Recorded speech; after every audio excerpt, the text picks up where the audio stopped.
Hello, everyone. We are the Lost Caravan RPG. We do one shots, we do mini series, we do long running campaigns. If it's TTRPG, we pretty much do it all. Today, we are playing the second ever iteration of a game that I wrote called Who We Are. It is a diceless storytelling game about memories and how the people around us help us remember who we are. Before we get into it, I do have just a few announcements. The first being that if you want to get to this game for yourself, it's absolutely free. It's up on our itch.io page. It is called Who We Are. The link is posted in chat. So go check it out. Like I said, it's absolutely free. We also have two sponsors for tonight's stream. That is Epidemic Sound, which is what we use for all of our royalty-free sounds and sound effects, as well as Hero Forge, which is what we use for all of our cool tokens, which we don't have tonight, but it's up on most of our streams. Other than that, coming up games. Well, I have the one that I'm most excited for. Not to say that the other games aren't great, but we are starting a campaign on the 8th, and I'm so friggin' excited to be back into a campaign. You have no idea. I'm so ready.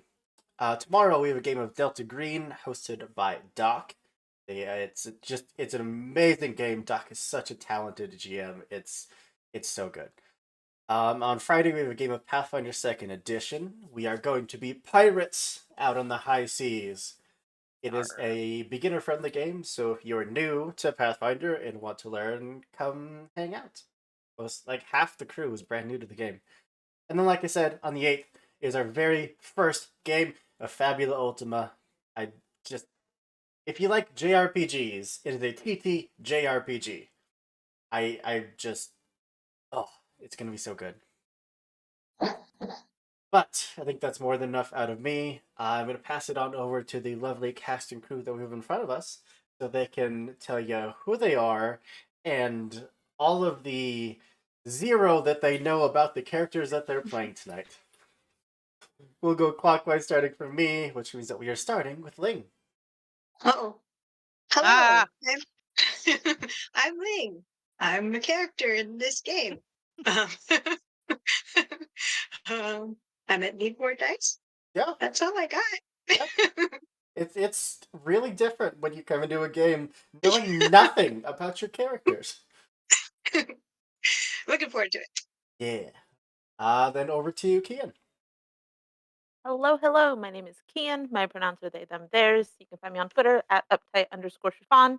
We were talking earlier about Roombas, so perhaps I will be a Roomba today. We will find out. Schrodinger's Roomba. Yes. Over the heck. Oh, perfect. That segues into my spiel very nicely. Hey, everybody, it's me, it's Heckalite. I use she/they pronouns, and guess who I'm playing? Nobody knows. We'll see. Let's keep on keeping on. Who the heck knows? Over to Joanne. Hi, I'm Lil Bunny Fufu. I'm Lil Bunny Fufu on Twitch. I typically stream on Mondays with Seraphia, who's been in a few things and will be a pirate. Tonight I continue my streak of being God's mistake, and I don't know what I am, or who I am, or where I am. As I'm here. as you do. Yeah. And then over to JD. Hey, I'm JD. I use he/they pronouns, and you can find me on pretty much all social media at JD, not Jason Dean. And much like everyone else, I know nothing. I am here to find out. Absolute. And of course, I'm Andrew, your storyteller for today's game. You can find me on Twitter at SirHooperLCRPG, and also in our Discord, where we post things like monthly casting calls, schedules, and just generally hang out and be giant nerds. And if you want to come roll some dice with us, we'd love to have you. But I think we should probably just jump on into this. Let's pick up some music here. Alright, that may have been a tad loud. Let's just turn that down just a bit. There we go. So, like I said, this is a game called Who We Are. You don't make characters, you go into this game knowing nothing. The only thing that matters is that the players behind the characters have their wants, needs, and boundaries covered. Which is to say, the things that you would like to see in your game, the things that you absolutely need to see in your game, and the boundaries that you would wish not to be crossed by the other players, the GM, the story, whatever it might be. We also use safety tools of a Lines and Veil sheet, as well as an X card, as well as my direct communication being open to all the players at any time. And especially with a game like this, about memories, which can be a very difficult topic for a lot of people, we like to make sure that all of our bases are covered. So, why don't we get started? I know, I promise it's a diceless game, as I immediately reach for a d6. 4. Player number 4, which is Joanne. Mm. Yeah. Around you is nothing. Not even a void to float in, not a darkness that you're conscious of. Literal nothing. You, at this moment, don't exist. And yet there's still a spark of you that's aware of that fact.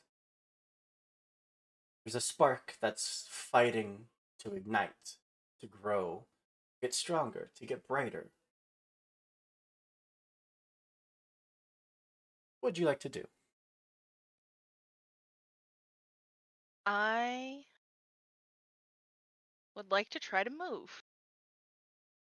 Because if I exist, if a part of me exists but knows I don't exist, I want to test the capabilities of how much I don't exist.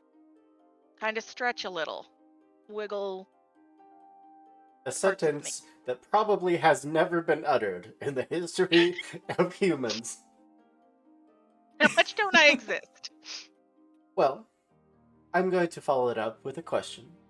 As you try to move, do you have limbs that can move?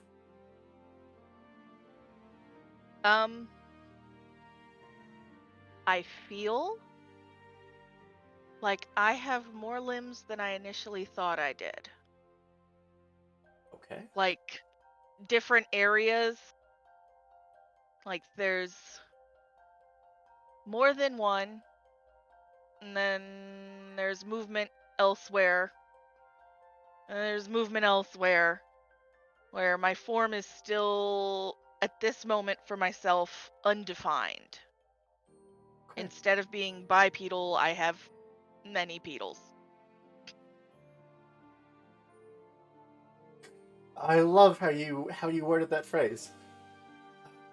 But yeah, limb after limb start to twitch and then move, knocking off layer upon layer of debris and dust until light starts to shine through to the crack. It's very difficult to see past it. It's like whatever you're using to see with is cracked, caked with dust. But still you fight to eventually rise up. And you find that this form, whatever you are, mostly buried under quite a bit of rubble. There's a number of other beings around this room. I'm gonna have you pick one of your fellow players for us to jump to.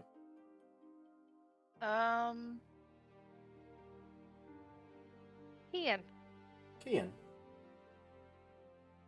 Kian, what would this newly awakened being see as they look over at your robotic form?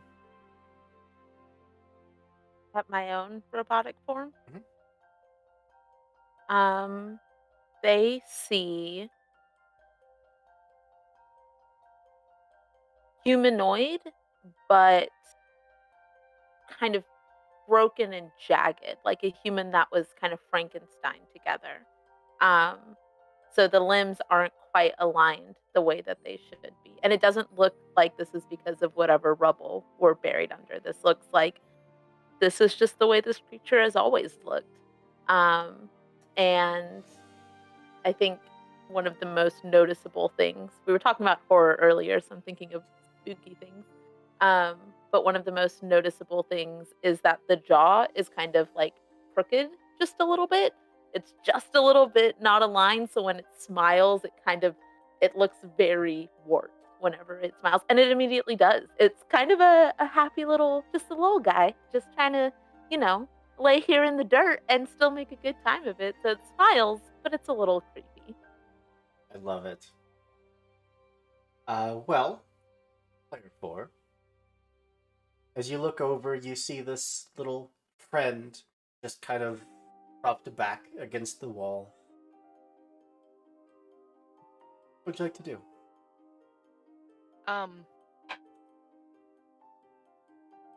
I am going to try to shimmy, shake, and heave whatever other debris is on me off of me. And Player 3. Oh. What is a memory that you would have about Player 4's robot body? About either a time that they were very physically powerful or a time where they weren't, where they were physically weak? Ooh. I'm gonna go with the first one. A time that they were very physically powerful. I'm gonna say that whatever plant or factory or whatever, with little robots were supposed to be doing, there was a malfunction at some point. Something went wrong, something broke. And it was very critical to be able to put things back physically where they should be, or else there was going to be a massive problem wherever this was in the plant or factory. And that robot right there was able to manually lift whatever heavy thing came off of that core and put it back into place before anything too wild happened. Absolutely. Limbs that haven't moved for who knows how many years or centuries, maybe, but they just start lifting themselves out of the rubble, eventually pulling the entire form out. What does this form look like? for me, Mhm.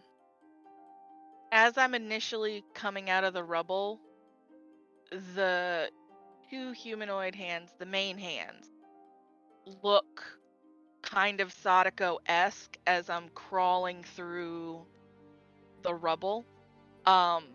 Whatever covering I had that had been mainly for the comfort of human coworkers has worn away in pieces. It is a form reminiscent of one of Sid from Toy Story's toy experiment. So it is a humanoid torso, and the bottom isn't necessarily spider-like. It's got too many legs. It's about a dozen legs that can move separately Looks like in varying centipede. reasons. Yeah, it's like a circular if an octopus and a spider had a baby. Just many legs on the bottom, many pedal, if you will. And then there are another set of arms kind of a little farther back. Almost so that whichever way the torso faces, they could potentially utilize whatever limbs they have. Absolutely. Finally pull yourself free, dislodging a whole chunk of rubble that immediately starts just rumbling down further into the factory.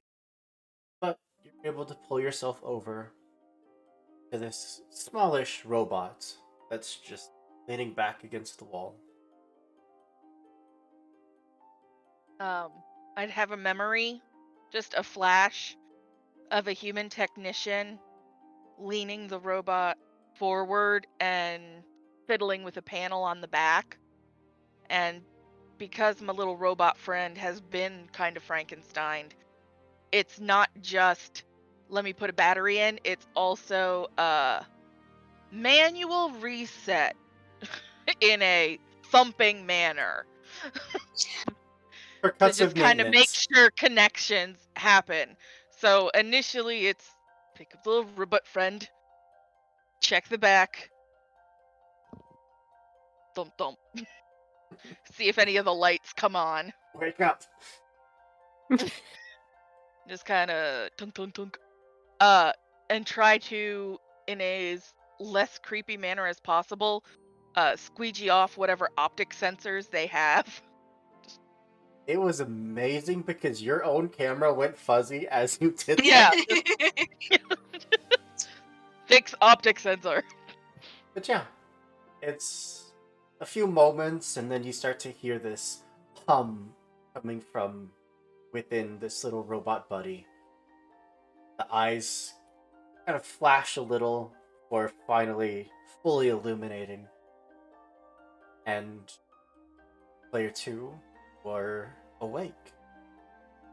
Or nothing just a moment ago, and now you're something. I kind of make sure I'm unmuted. I kind of blink around and recalling something that I'm not sure, I kind of start to cough as though clearing my little robotic throat, and I just oh my goodness. What is you have a lot of limbs. Clickety clickety clickety. Just kind of wiggle fingers. Are you holding me? I'm pretty small. Just put down the question. Like, are you holding me? Kind of embarrassed. Like, no. Just doesn't say anything. But just...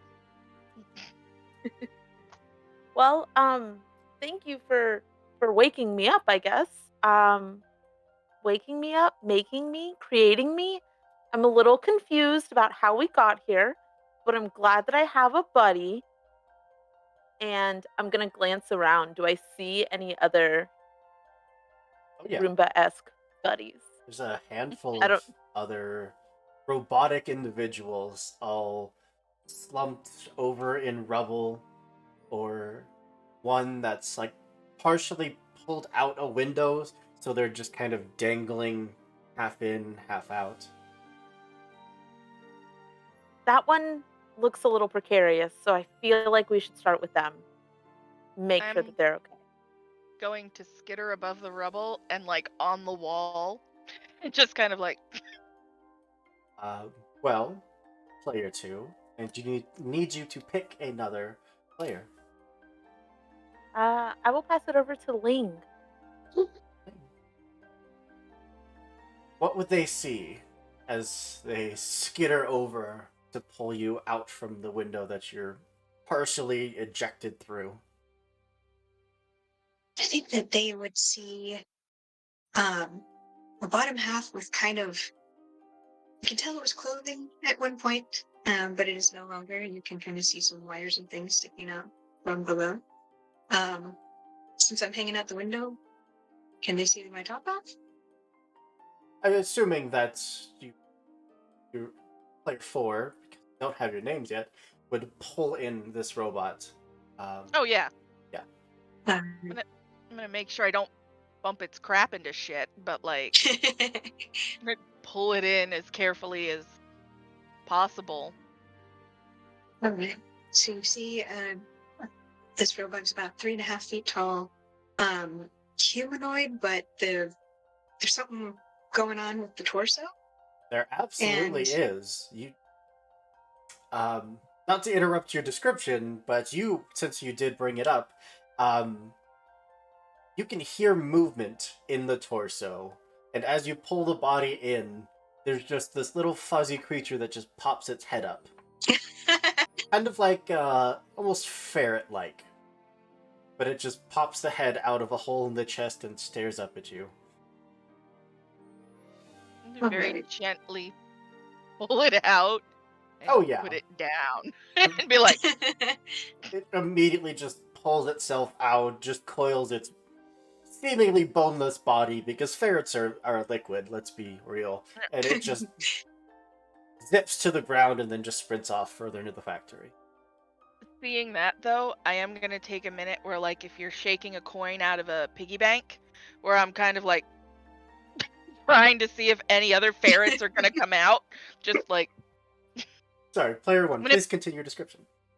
Oh, so as you shake her, you see a face that is reminiscent of a human, but the eyes are locked open, and it has eyelashes, which doesn't make any sense because it's metal. But you see oil start dripping from the eyes and the mouth. And it looks like it might have been able to speak at one point. four. I'm gonna call myself four for a moment. It's gonna instantly panic and think she broke something, and be like, and just kind of like hand the now weeping robot to her little robot friend and be like, "Ah!" It's I'm just, gonna it sounds use like almost dial-up modem noises of like,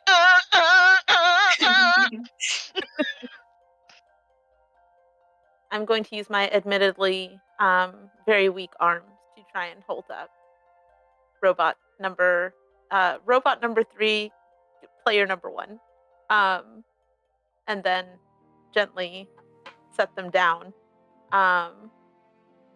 and look to my many pedal friend. You woke me up. Can you do the same?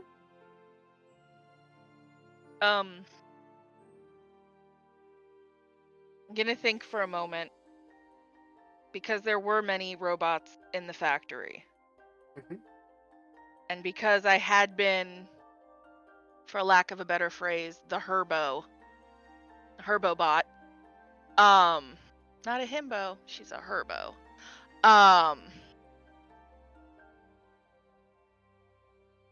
This She was would not be the same flippy top back. There was uh, a panel in the head. so And this would so, be a fantastic time to call on one of, if not the only mechanic in the game, which is uh-oh. that if you are doing something where you feel there might be a degree of failure, you can say, I'm not sure how good I would be at this, and ask another player to come up with a memory to determine what they remember about you involving a task like this. Heck had already seen me be a beefy bitch. Mhm. So I wonder if JD might have seen me be a more dexterous bitch. What's technologically inclined memories would you have about robot number 4?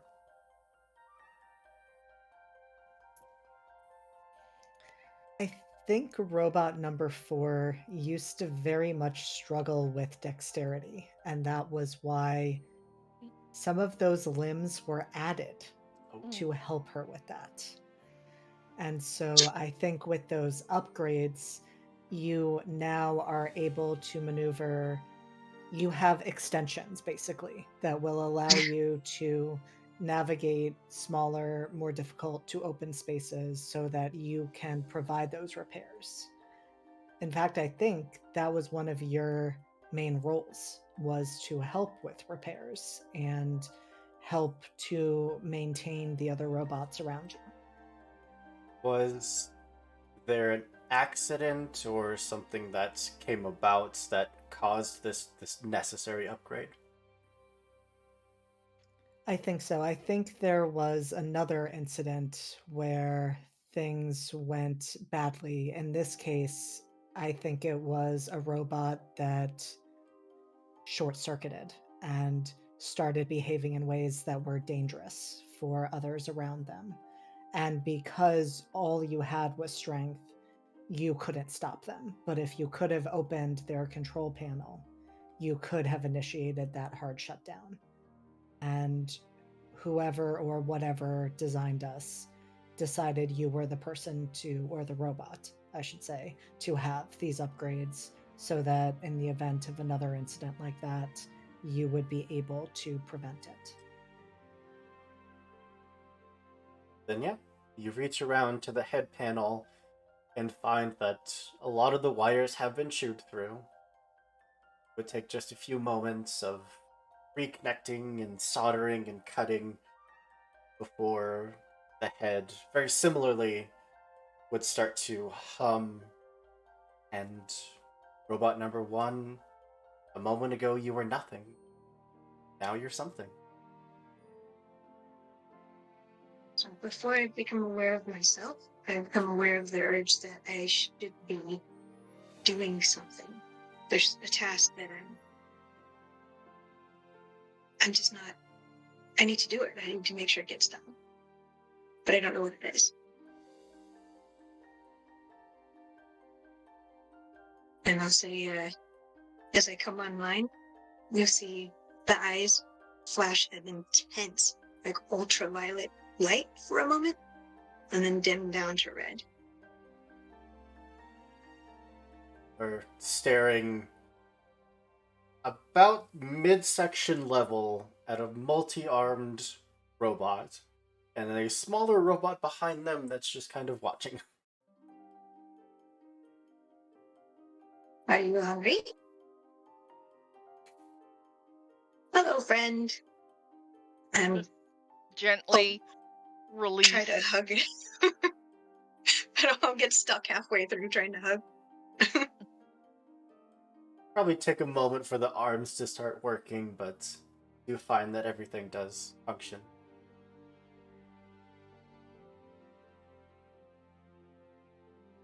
You know. One moment, please. And I'll fiddle around in the torso.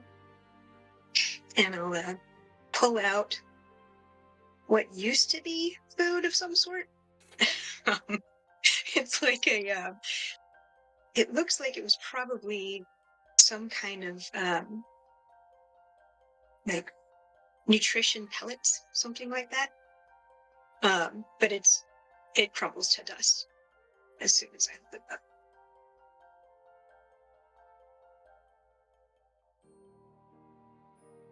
Well, Just as you perplexed do- look. as you stare off at these two who maybe brought you back online, you see past them other robots.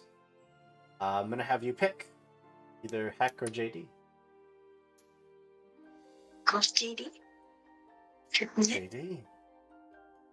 As you stare over, you see a smaller pile of rubble.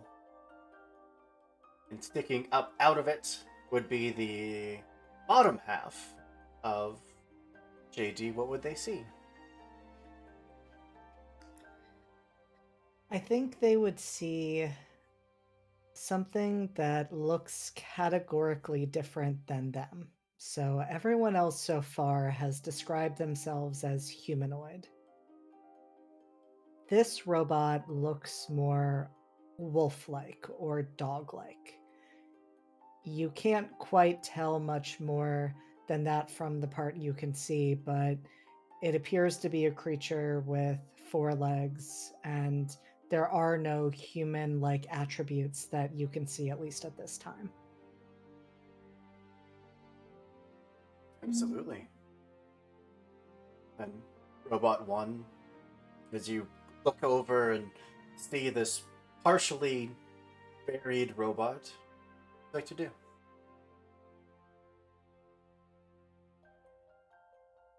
Sorry, that's me. Yeah. I know. I'm going to give everyone names very soon. I walk over and to this robot's rear end, I lean down and I say, "Are you hungry?" And then I No go response. to, then I'll go over to pet it, and I'll say, this isn't the end, you pet," and I will try to lift it up.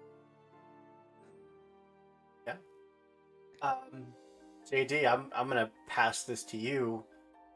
What's a memory you would have about Robot One, about Ling's robots being physically powerful, or not physically powerful, maybe? Oh, I don't. I was going to say I'm not sure she would be able to lift this creature because I think Ling's robot, you were more of the emotional robot. You were more there to help and support others, and you were not very physically strong. Amazing. So it's just yeah. planting your feet, grabbing and pulling.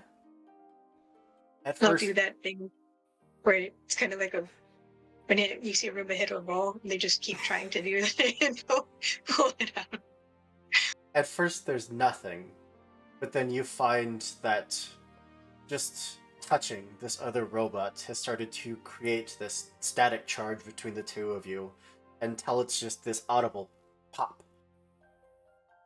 Like everyone's ears in the room were starting to get plugged, and then they all popped simultaneously. And JD, robot number 5, were nothing, and now you're something. She petted a robot to life. Yeah. Beautiful. What happens next is not so beautiful because Oh, no. Robot 5 definitely leaps up. Unlike the rest of you who sort of took a few moments to reorient, Robot 5 is moving before they even realize anything about themselves. In fact, it's kind of a mad scattering of debris in its wake, and it backs up and just stares at you with teeth bared.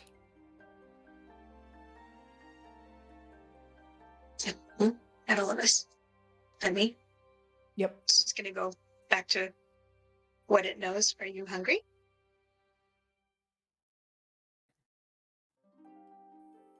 And And then I say, "Stay back." And you can hear that there is supposed to be some kind of instruction coming out about what to do in a dangerous situation with animals. But it keeps cutting out, and you can only hear like every third word in a couple of syllables. That's all I need. When the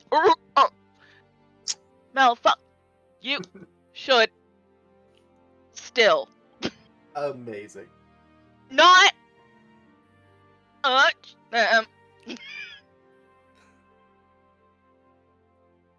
Yeah, not very helpful. Bell. Just like, okay, sure, I'll do that right away. Robot JD, number 2. Go ahead. I was just gonna say, robot number 2 absolutely ducks under everybody's arms and walks right up to robot number 5 and holds their hands out. Hey, buddy. Good morning.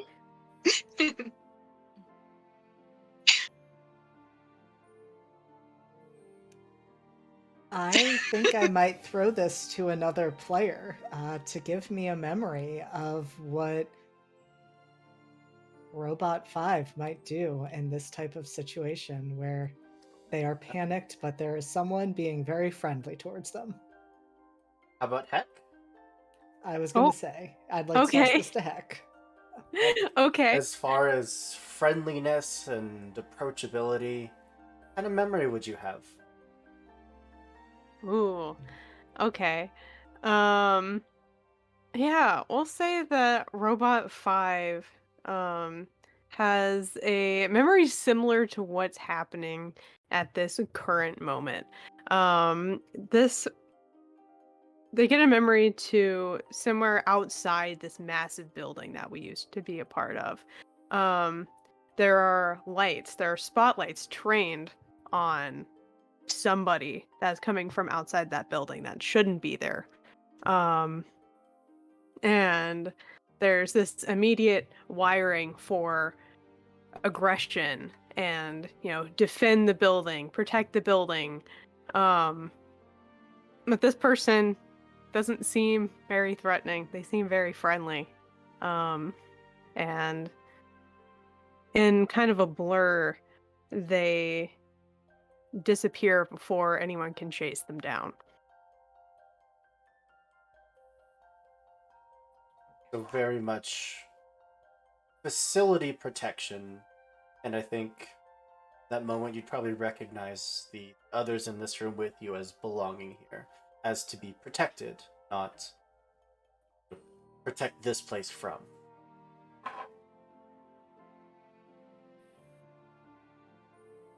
And with that,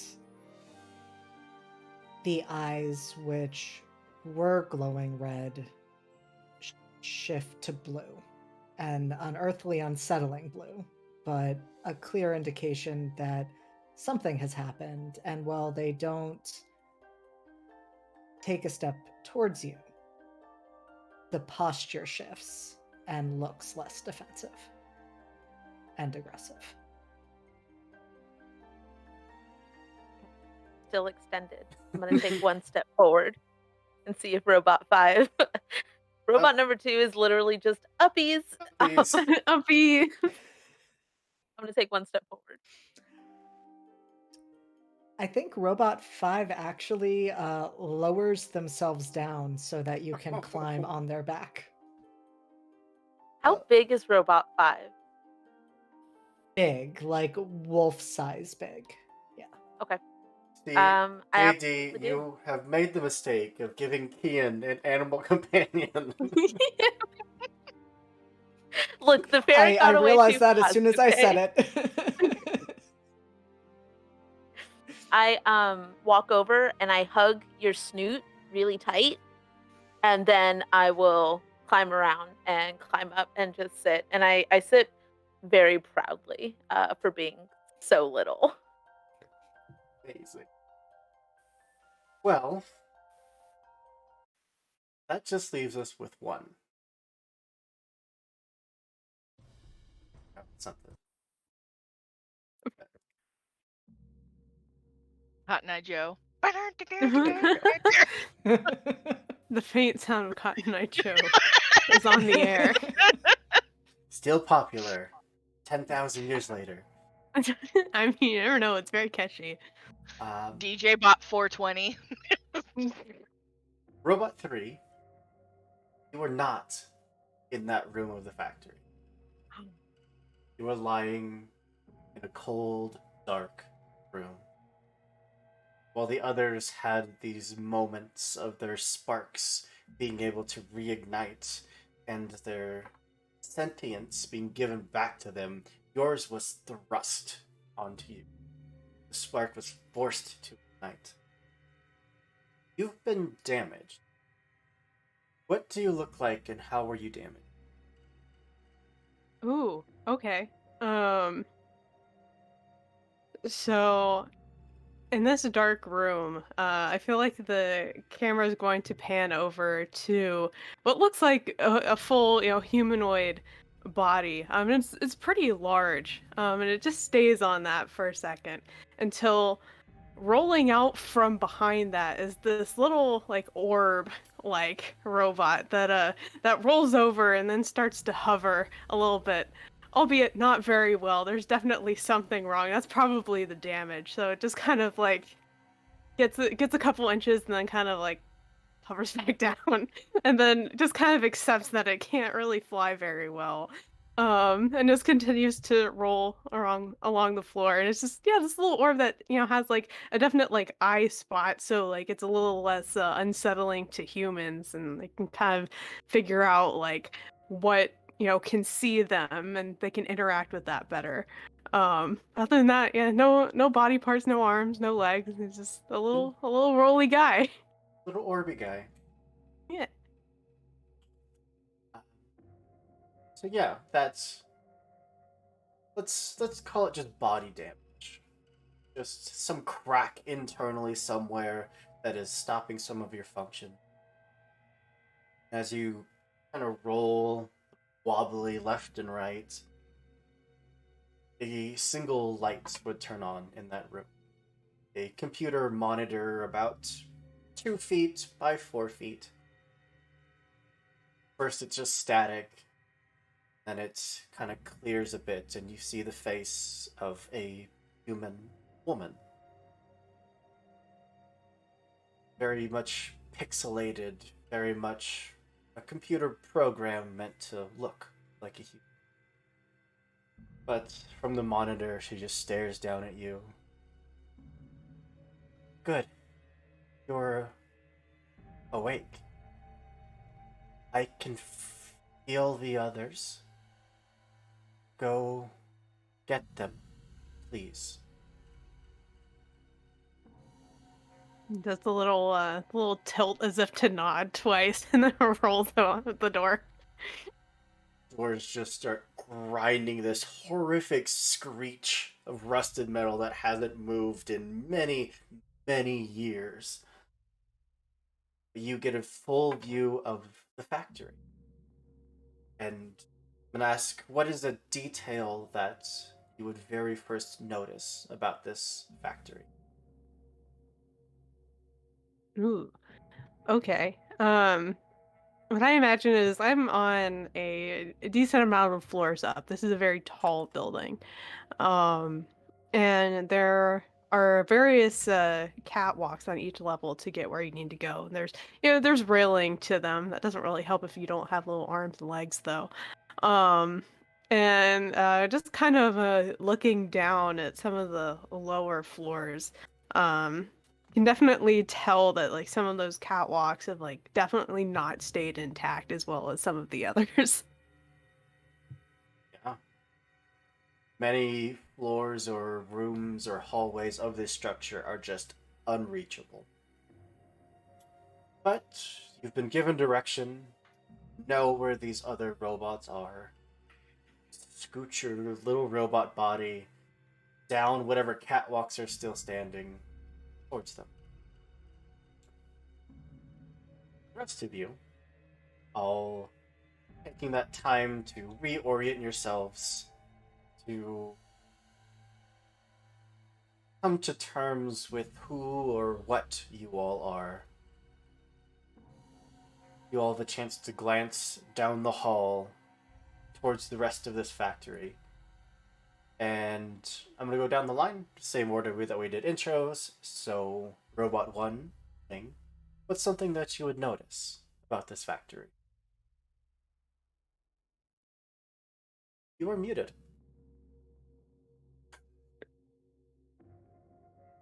My speakers aren't working when I first try to speak.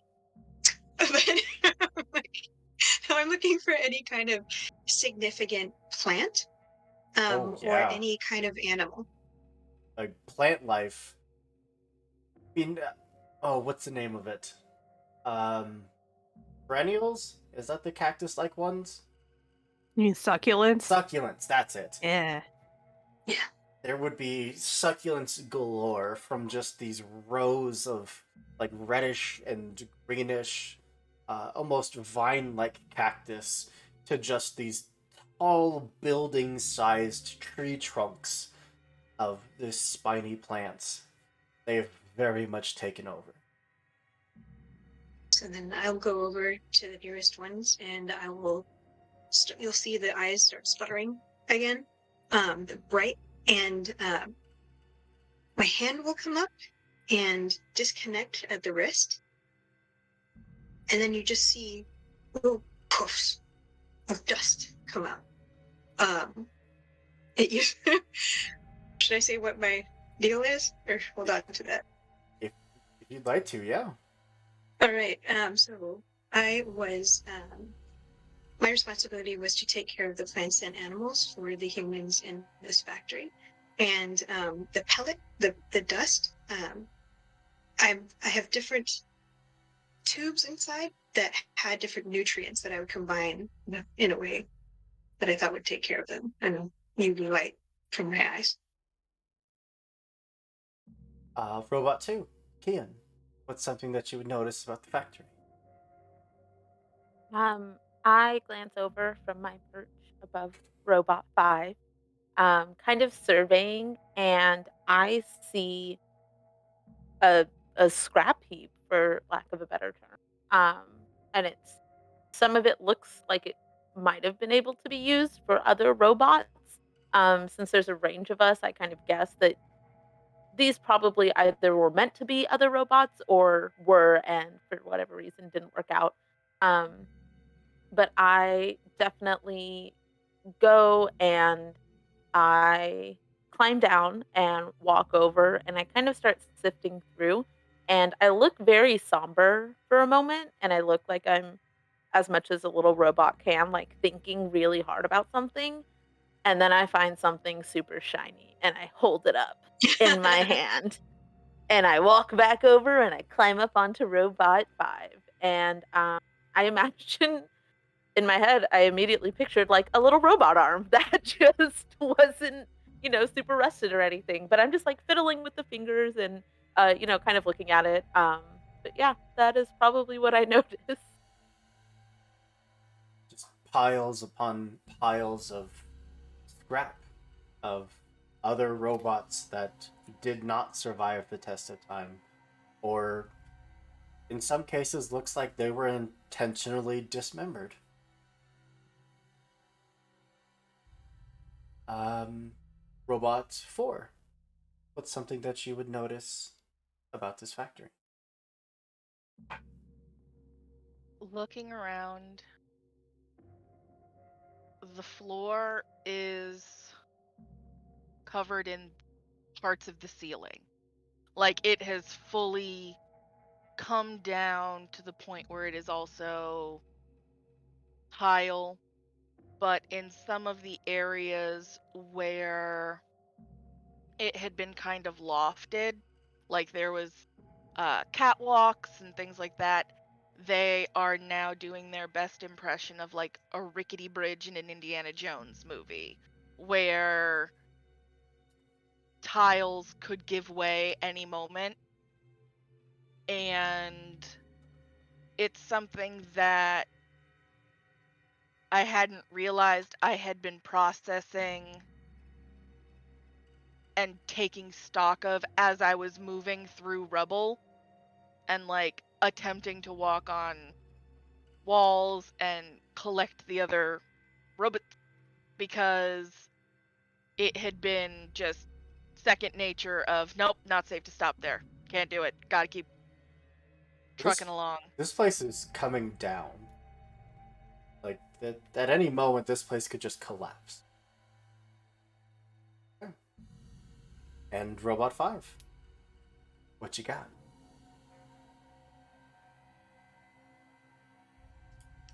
As Robot 5 is moving around with their new friend riding them, their attention goes to the security cameras that are placed in multiple corners up and down the walls.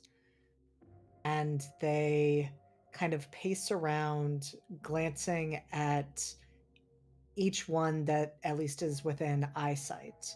And it looks like attempting to scan into them or try to activate them. The one thing they notice is there is a camera like way up at the top, and the light is red. It is on, but it is out of range of their scanners. Love it.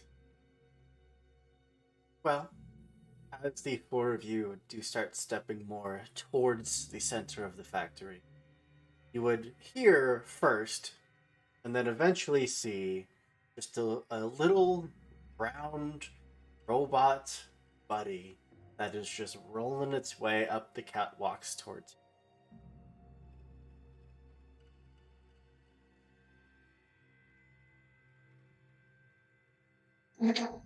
You're muted. Can't talk. I would have a memory of the roly-poly robot being something that floated more at like a 5-foot eye level for humanoids, Mhm. and essentially acting as like the basketball version of Janet from The Good Place. As like, who has the information, roly-poly robot? Who sometimes disseminate orders to the other robots, the roly-poly robot? Who is sometimes used by interns in a pickup game of basketball, roly-poly robot. So heck, And even that in the apocalypse, you're resigned to customer service. Alright. Yeah. no, middle management. You are middle Ah. management, but you're also a robot, and so therefore, human interns do not have the appropriate respect because of racism. And that is gonna click for Robot 4 as like an adult, the boss, boss, and she's just gonna kind of scoop you up so you don't fall, and just kind of in one of her extra hands hold you at like your typical height, optic Aw. center out, unless you dictate that you want to be down or elsewhere. Just like, it's boss. I think there's like a little like alarm like beep for a second. You're not expecting that. But oh, this is where I need to be. Okay. And we'll probably like flash like a little like you know what, this is a lot of years later. We'll say we have little holograms and stuff. We'll flash out a little hologram of the very pixelated lady on the screen. That was you know, or this little robot was asked to get. Um and so yeah, it'll just flash that out. Just says the master calls.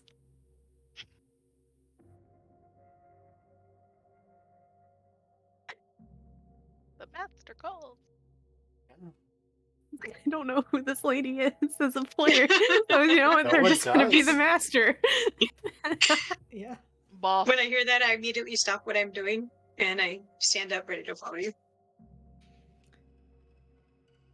I'll just Looks up. hologram out like some little arrows, like his little like waypoint directions to the room.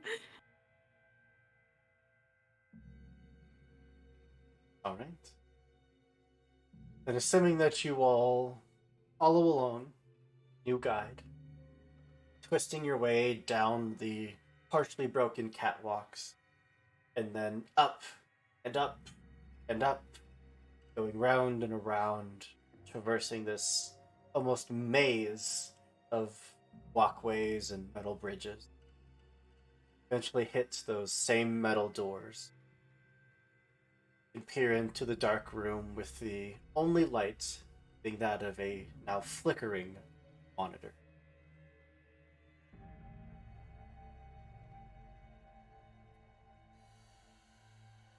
I'll walk over to the monitor and we'll see like a laser scan right on the front of it, trying to pick up information. That face would reappear. Oh, you're not who I thought was awake. But I am happy to see you. I'm sorry I woke you. The world is not kind. The world is broken. I don't know if you can fix it, or if I have just resigned you to a long, lonely journey. For that, I am sorry.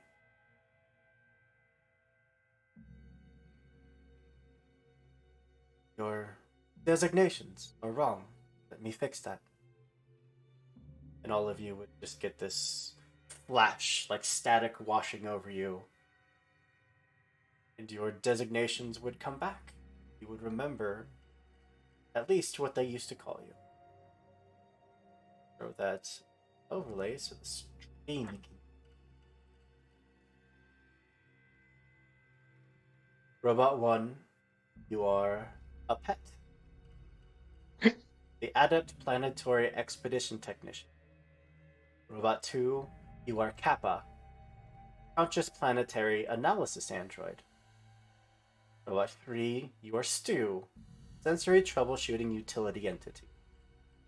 4, you are Rude, Rational United Diplomacy Emulator. And 5, you're Pip, the Preliminary Instruction Programmer.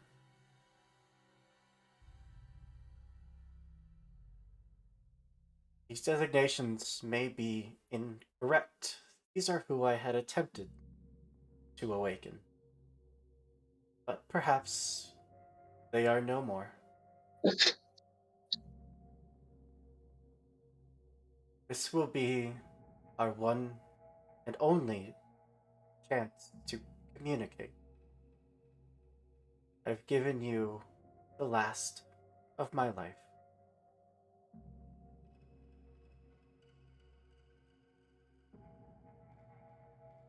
If any of you have any inquiries, please ask. What are our instructions? Live.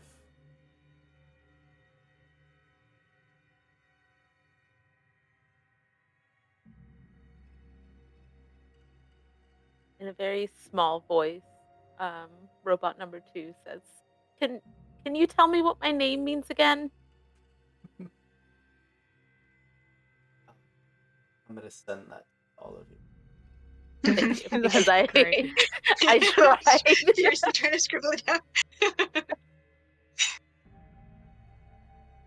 There you go.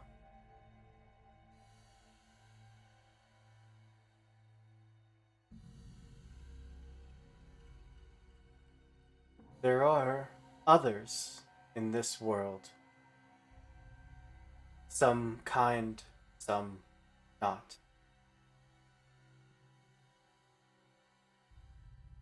Trust who you will and live.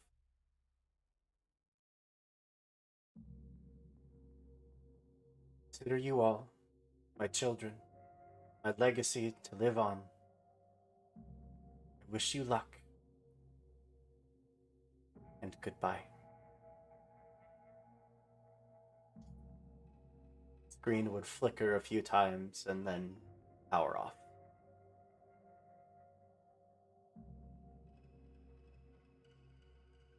The eye spot on Stu is just a loading screen. It's just confusion. So, with that, the 5 of you are left alone. There's one way in or out of this facility, this manufacturing plant, whatever it was. Is there anything that any of you would like to do?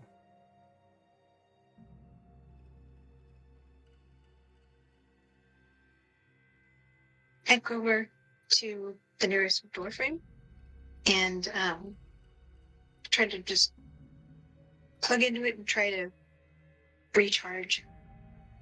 And of course, it's not gonna work. But that would kind of turn that little mission off. But I don't know what any of that meant. Besides kindness, I was.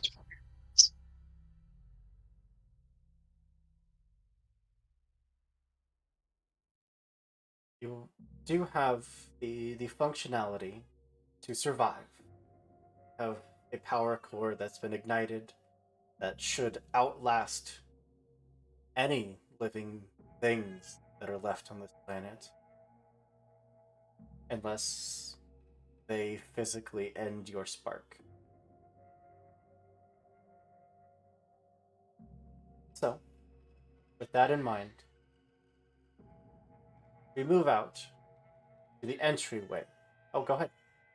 Can I find a gun or a weapon? Absolutely. A whomping stick? Something. A walking stick with a gun. You got a whomping hand. Little tiny arm. I'll leave it up to you, Kappa. What kind of weapon would you find? I find a little.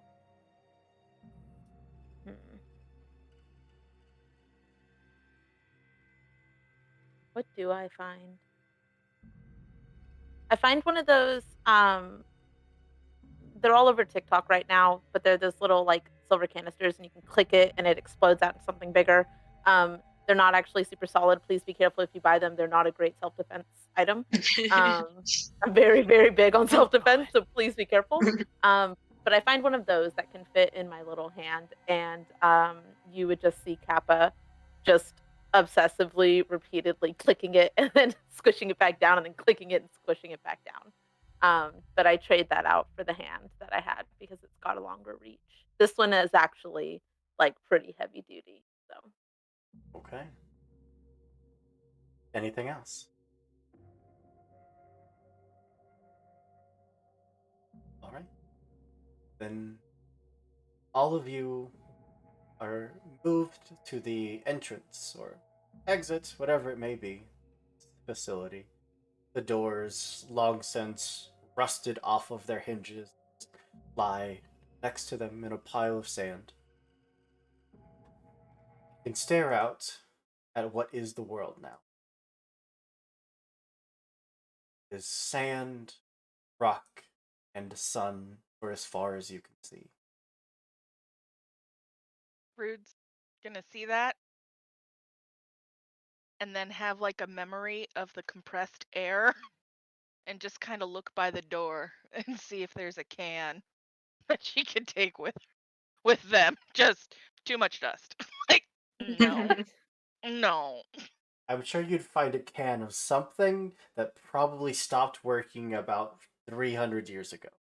Yeah, oh, just kind of like chuck it back in the factory and But It echoes for a long time. like, As they just Ding, see ding, everyone in ding, the ding. door frame. tink, tink, tink, tink, tink, tink. The actual diplomacy robot is just clunk in the head. I was just near it. It was like, that one. It's close enough. Well, as you stare out this endless desert, I think that is a fantastic place for us to stop, take a break, to plan out where we may go from here in a purely improvisational game, as much as you can plan. And we'll come back to finish out this adventure to see what trouble our little robot friends can get. Yeah. So give us just a few minutes, and we'll be right back. See you soon, everybody. And welcome back.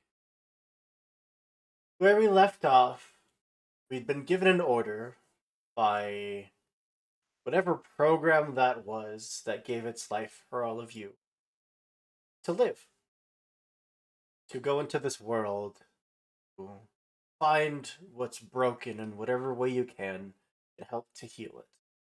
Help this world. Which seems like a daunting task for 5 robots who literally don't know who they are, what they're doing, or where they're going. But I'm sure they'll be fine. I mean, same for me. They're not different. Doing the best I can in my life.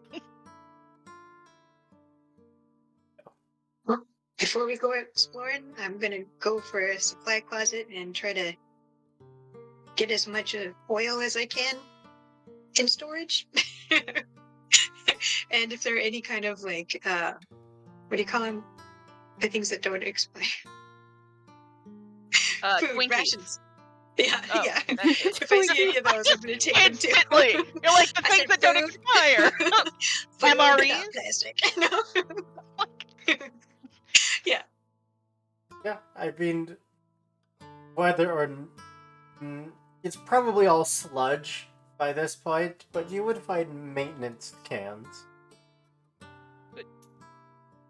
Can they find a red Solo cup for the road in case they get a little hungry? Thankfully, as robots, you don't really need to eat or drink, which is why you're the only ones capable of wandering out into the desert without so much worry. Which, as we step on out of our factory, a just unbearably hot sun beaming down on sand onto you. Where would you like to go?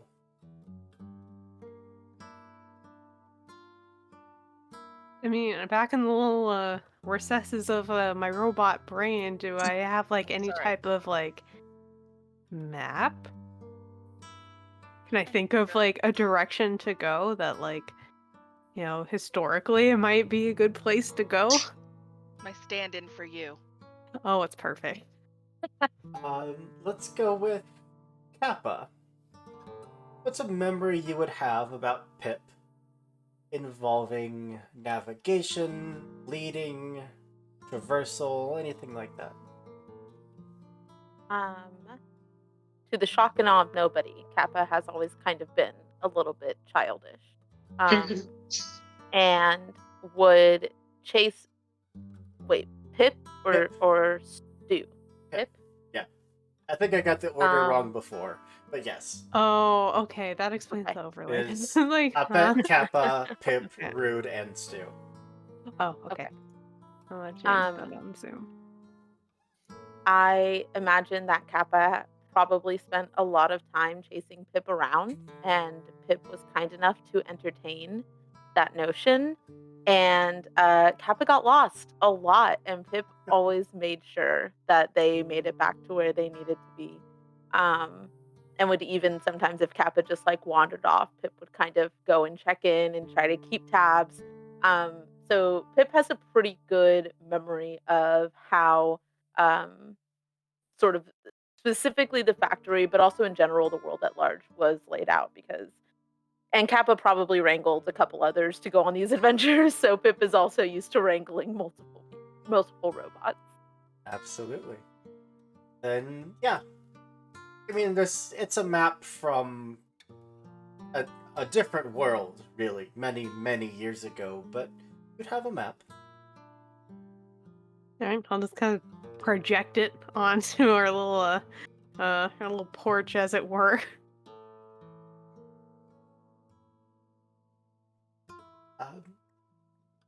As far as nearby cities go, there's probably one major city, only a couple miles from here. Who knows if that city still exists?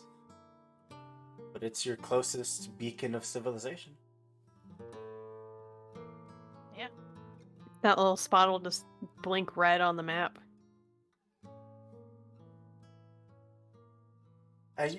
I love that everyone has you've all adapted like individual means of communicating without communicating.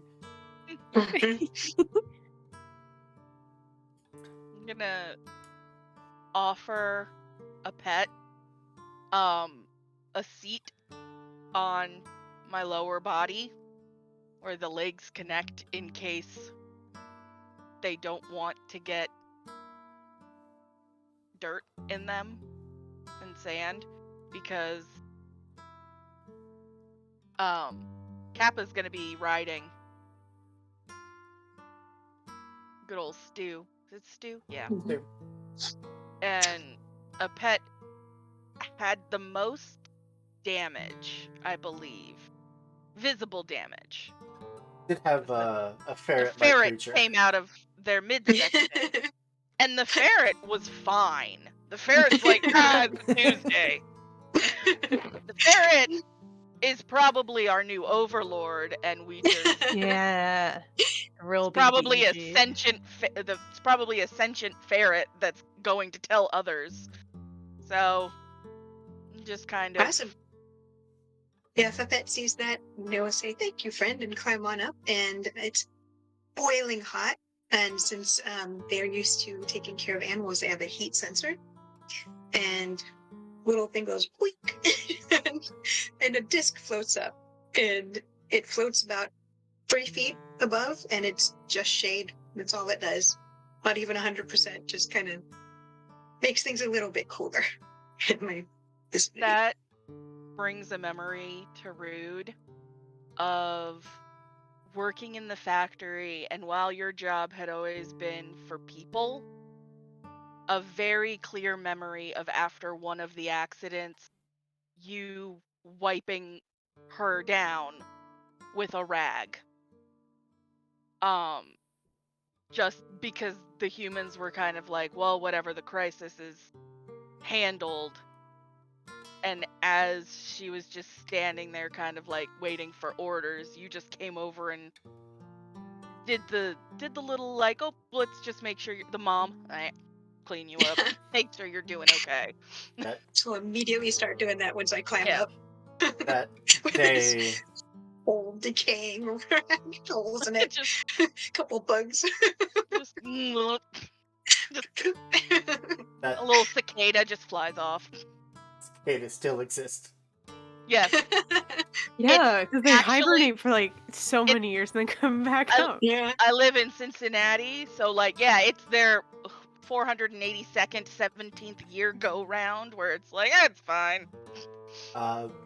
It was that moment where that companion robot you were working with started to malfunction and just weren't equipped to deal with it, and it was just this explosion of electricity as their systems just overloaded, and you're just covered in sludge and oil and mechanical burns, while the factory workers are pulling away this other robot. You were just left to stand there, just alone, neglected, forgotten. They'd already written you off as you probably malfunctioned too. And then a pet comes over and starts wiping down and clearing off the mess. It's just gonna. The little discordant modem voice is just like, like in a little content song. And she starts to like skitter through Well, towards the town. I have a question for the two mounts. For Stu and Rude. Mm-hmm. The sand that you are trudging through is beyond boiling hot. Some points are solid, as the sun has actually turned it partially into glass. It is so hot. How are the two of you managing as you are walking the miles of distance in this blazing hot sun? I mean, I don't want to sound like I'm bragging, but I was kind of built for this. Like, I work at a factory. I'm like pretty good, but like some of the areas that I'm like insulated has like worn away. So every now and again, it's like Bambi on the ice when I hit the glass and then recover. But You're pushing there through.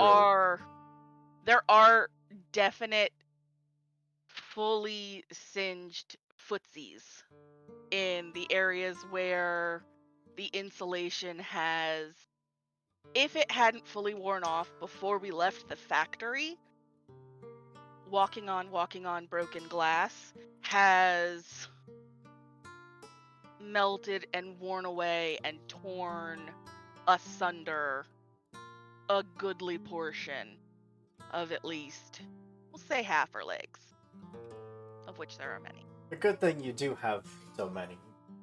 'Cause, yeah, many of them from just years of being buried in rubble, time taking its toll. I'm assuming ferrets ate some of them. There's points where you go to take a step and the entire foot just collapses and caves in.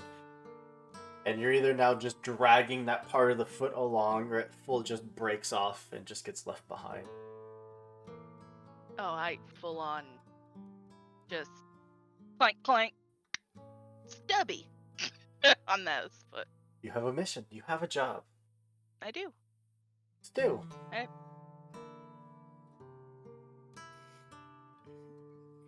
I think Stu is doing decently well because they were built potentially for protection. They have definitely been outside and have likely been sent out on scouting missions in the past.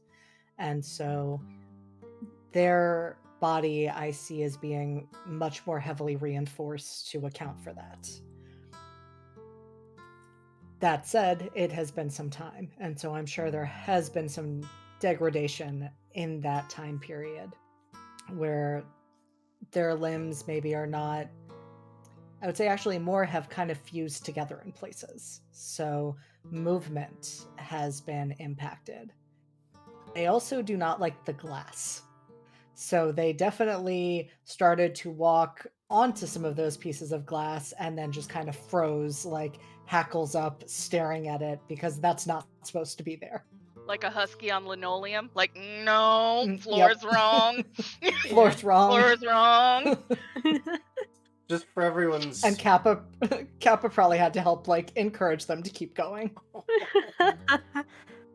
Laser pointer. Like, get it?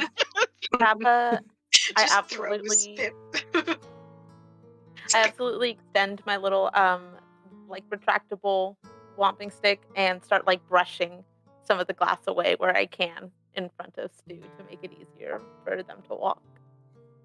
Sweep just sand over it to hide it, like the reflection.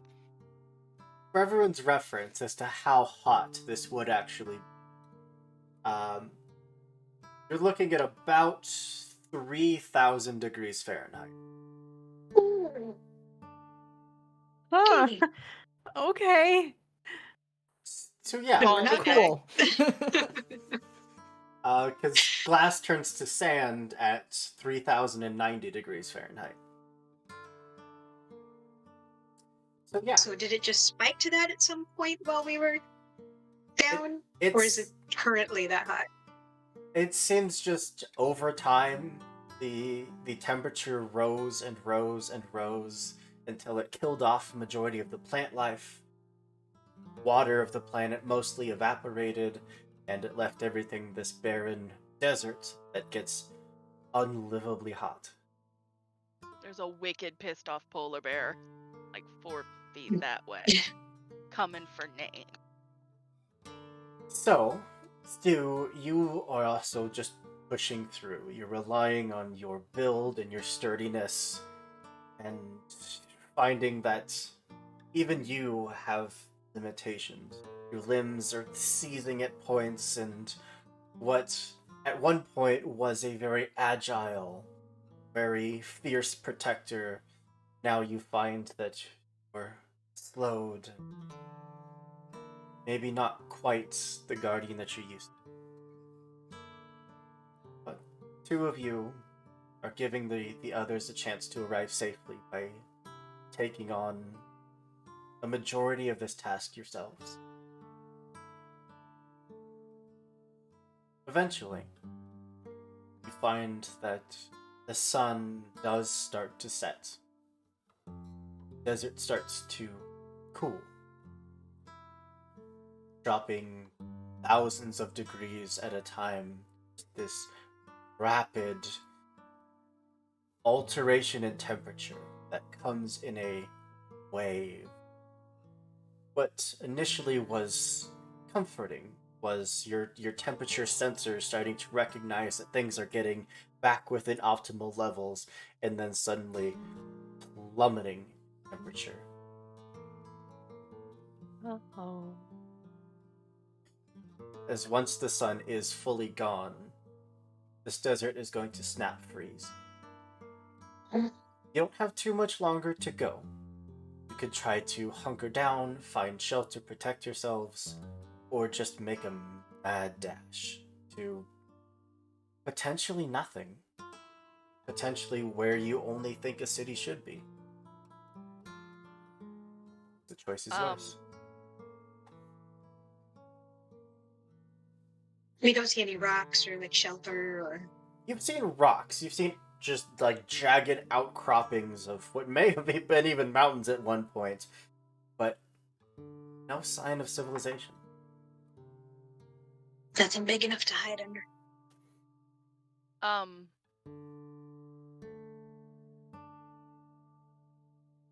Rude's going to kind of pivot Pip and do like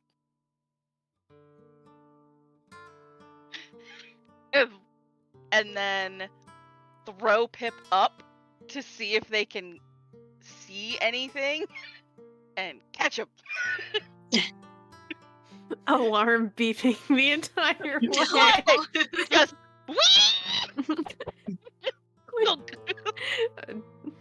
Distressed R2D2 noises, basically. Patch, Do I see Philip. anything on my brief flight? A pet. As far as memories go about Pip being this beacon of customer service and personality, we know that Pip is very good in that area. But as far as scouting and long distance optics, what do you remember about Pip? How do they do in that area? Well, Pip had to be able to sense their way around the building. So I feel like, I feel like they would have some kind of like sensory input where they can check things, and probably some kind of some way to sense output, like homing beacons, that kind of thing. Sense energy. So might like, not technically be sight, but something would register, I think. almost like an electromagnetic sense rather than vision. Yeah. Okay. But very detailed, not just like Roomba walls. Yeah, heck yeah. Do I have any thermovision? Yeah. It's like one of those heat Is- Yeah. cameras. Is You'd have Pip to, so you don't bump Daredevil? into the humans. Daredevil. Yeah. Just whee! I think in this moment, like, your optics try to focus, finding that you know, there's part of you that's broken, it's not quite working, and then it just flips to just electromagnetic sense, and then flips again to thermal vision, and then flips again to night vision. Just these different modes that you're able to flip through all of a sudden, finding that amidst this sudden drop in temperature, there is a heat source ahead of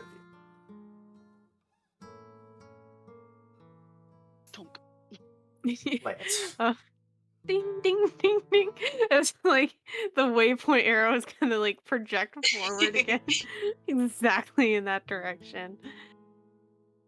It'll be red to me in like heat. All right. Rude and Stu, the two of you having suffered pretty severely traversing through the sands. Are you both continued to be the mounts, or is there any other configuration that's going on? The end is in sight. Pip is too small for Rude to ride. So, gonna continue to have Pip kind of like as the way arrow and in their position. Make sure that a pet is settled, and then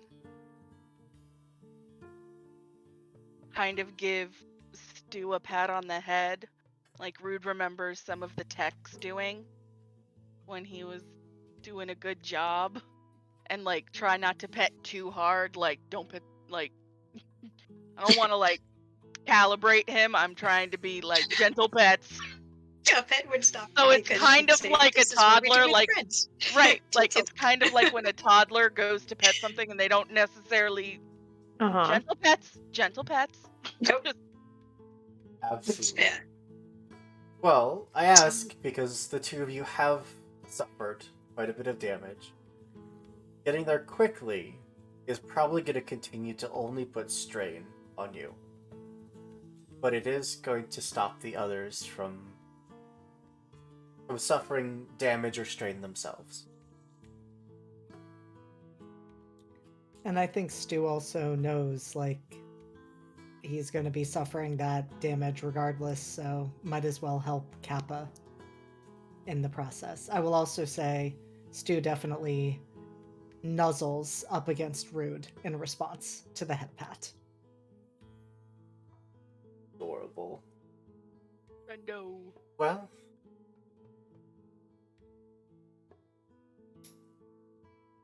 yeah, I'm gonna lie again. I'm gonna take my Oh. D6. Uh-oh. I have a villain point. I use it. Oh no. So this is just a very simple game. It's just called high or low. I'm gonna roll a die, and we'll start with Rude. There's the die right there. Can't see the number. Did I roll high or did I roll low? I am going to pray to RN Jesus. And then I'm going to remember he never answers my prayers. You rolled high. Yeah. I knew RN Jesus was a fickle bitch. Stu, same question. High or low? Is that me? I'm gonna say low, Stu. and I'm gonna regret it. That's a 1. Hey, That's 1. that's good. Robots! Robots! Even with this Not the snap movie. cold, causing the sand to just turn to spikes, those ice shards just solidifying, no longer pushing past them in the sand, but now stepping on them, full on just ripping into what's left of your whatever your mode of locomotion is. You're all, as quickly as possible, transported across this last stretch of desert. As the last rays of the sun are hitting, you can see the tops, what's left of human civilization. Sand has buried stories upon stories of ruins, leaving just little bits still poking up. And with the now faded light, you can see, tucked away in one of those buildings, there's a flickering of lights, like a campfire.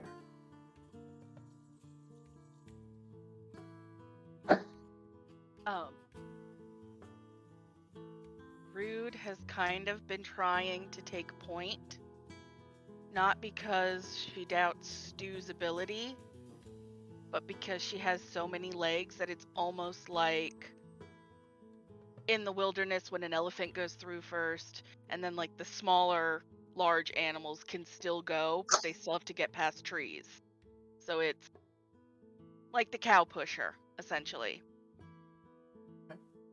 So I don't think she slows much when she like pivots and essentially like Hawaii 5-0 using a couple of her stumps like into the door because it's like people need in. Like I got people. Bust in to find a handful of heavily covered figures, cloth just from top to bottom, as they're all immediately up on their feet, like sharpened wooden implements with metal attached to the end, almost like rudimentary bardaches or spears or halberds. I'm gonna pivot so that a pet is more behind my torso. So I peek up from the side. Hello, friends. are you hungry? Like just Do they recognize speech? Do a quick change of them. uh-oh. There we go. Can I ask, Kappa, you have your thumbstick? Do they recognize language? Hey, do you have your beat stick? They might not be friends. Hey, just in case. Just in case they don't understand language, I'm gonna need you to be ready to kick some ass. I said hello, friends. They didn't do anything. They're not Listen. friends, maybe. 5 seconds. You give 5 seconds. If you don't say hi back I didn't to say the to use it. giant I just asked alpaca to get it ready. robot mount out of fucking nowhere, you greet with politeness. One of them would take a few steps forward and pull down some of the cloth. And it is very human features. They stare at you with just absolute curiosity, some fear, also some excitement. And they do respond to you, but it's not a language that you're programmed with. Look to Pip. Also, look at Pip. Yeah. Also, Like, look oh, at no. Pip. Tilt Oh head. no. Oh no, I've Listen. labeled myself as the smart one. That's a To- problem. To be fair, Rude labeled you as the smart one because compared to her, it's the brain cells. Like, it's Uh-oh. brain cells. Right Uh-oh, here. in the brain cell. That's a problem. Yeah, like there's nothing detectable about it. Like, can I then maybe if the language isn't detectable, what can I pick up from any like facial expression, like any muscle movement? Like, would I be Ooh. able to recognize something like that? I'm gonna ask you for a memory. Oh. This definitely seems like within your programming, within your job description. There was a moment when you were newly affitted with this programming, recognizing micro what are they called? Yeah, micro Micro expressions. Yeah. expressions, yeah. Yeah. What was it like that very first moment of being able to understand what someone's saying without hearing their words? I would say it was like kind of an information overload at the very first of it. Because just like being able to analyze every single muscle movement and like the different like differentials like for what that could mean um would be a whole lot because then you have to compile all of them together into one image and figure out what your final answer to like what someone is feeling is. So I would say it would be like really overwhelming at first and just like a whole lot on the screen at the same time, but it was just something that like with programming you just kind of had to either get used to or like get like a lot like more extensive like patchwork done on it. Maybe the first like the beta of this program wasn't very good. And enough like people complained that it was not very good, that they did more and more work on it until they really kind of perfected it. Well, the language does not seem familiar. Something that has probably been adapted over the many, many years that these people have lived, survived on this planet. We're getting that they're recognizing what you are. They understand what a robot is. And that fear is very slowly turning more into excitement, joy. Okay, so we're a good thing. Great. That's kind of the next thing. It's like, oh, okay, they're not like scared that we're here. Great. Um, yeah. I think Pip would try to communicate that to the rest of the robots. Probably just with maybe like some type of like thumbs up emoticon of some kind or just like they're okay. Would working in the same facility, I would think that we would all have like some kind of frequency that would allow us to at least communicate on a minimal level. Hmm. Yeah, for sure.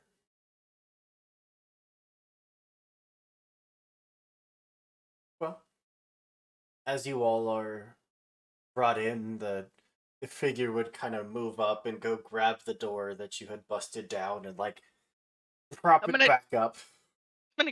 help. Like, sorry. Type little like sad modem noises. Yeah, I mean the cold has already started to hit pretty severe. Like there's a moment where the fire just starts to flicker in the cold wind that comes in, but the door is slammed into place and barricaded. And now, with most not quite airtight, but definitely insulated structure, the figure sits down next to the fire and pulls back down the mask and pulls off some of the cloth. They're male, older, like quite a bit, probably late 60s. The other figure does very similar, pulling down the mask and pulling off their protective desert wear, finding that they're more feminine, maybe early 50s. And the last one, probably about the size of Kappa, shorter, maybe 3-ish feet tall, pulls off the pile of rags that's on them. Really tell they're very young, maybe early 10, 11, 12, maybe. And their eyes are just lighting up, just staring at you, just wide eyed. You can see that they just look towards the others, back to you, like they're just waiting for the go ahead to just run over and It's like, just mess with you. and it's uh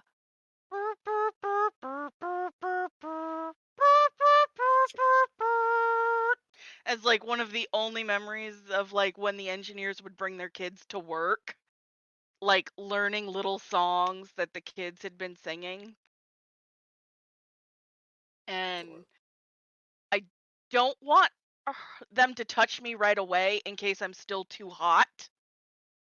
And so, like, kind of give a questioning glance to a pet on, like, because I know the heat sensor.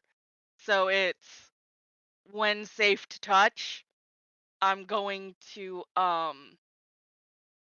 patty cake a little bit. Gently. Gentle, gentle. I can't break the child. Gentle, gentle. Don't want to Absolutely. high I feel like five too hard. the pet would look right at Kappa because they believe Kappa is a child's toy. Oh,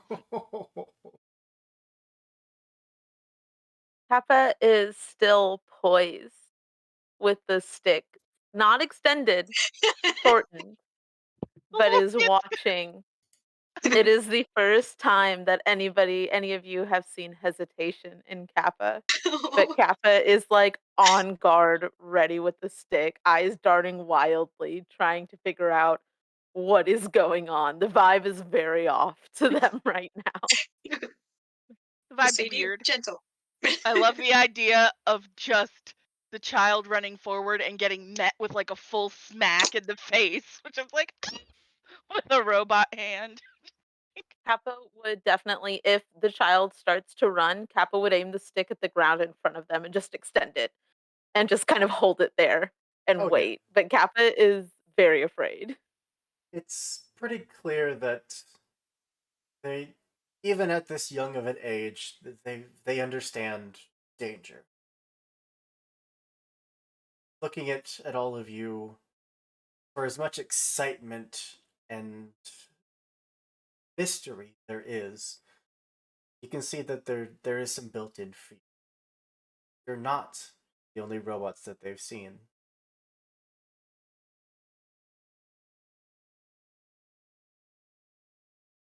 Understanding that there is a language barrier here and that what they're saying is you're either not able to understand, maybe your sensors are broken or something. But the older gentleman pulled out just a small stick, go over into the sand in front of you, and start just drawing out pictures. These symbols that probably represent robots themselves. These robots, they march onto human cities, like this one. He depicts battle, conquering. City after city is drawn and then violently erased from the sands. People are shown fleeing, huddling together, hiding whatever they can do to survive. So, nothing left. Draw a picture of just the three of them, nothing else, showing that they are indeed the only ones that he knows of.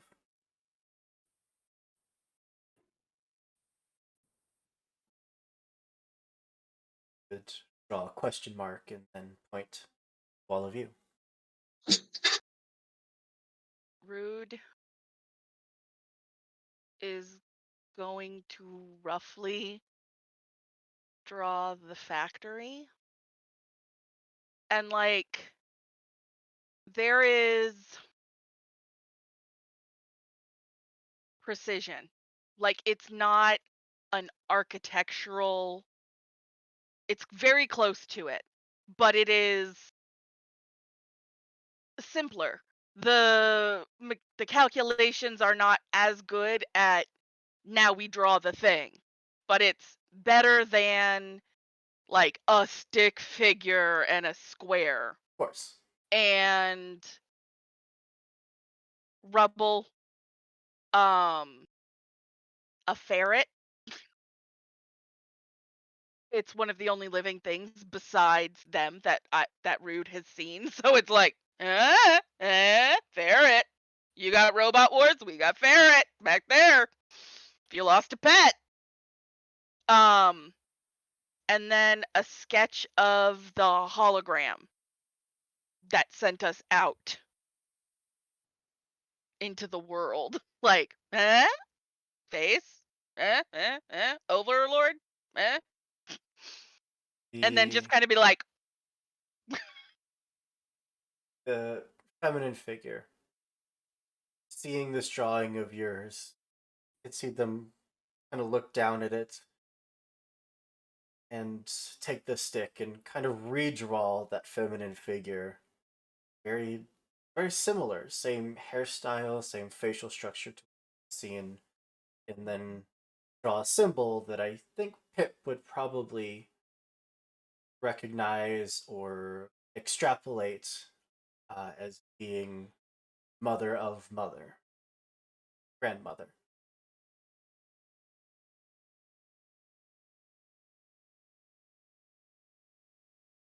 Looks at you kind of expectantly, but also kind of understanding that you might have absolutely no clue what she's talking about.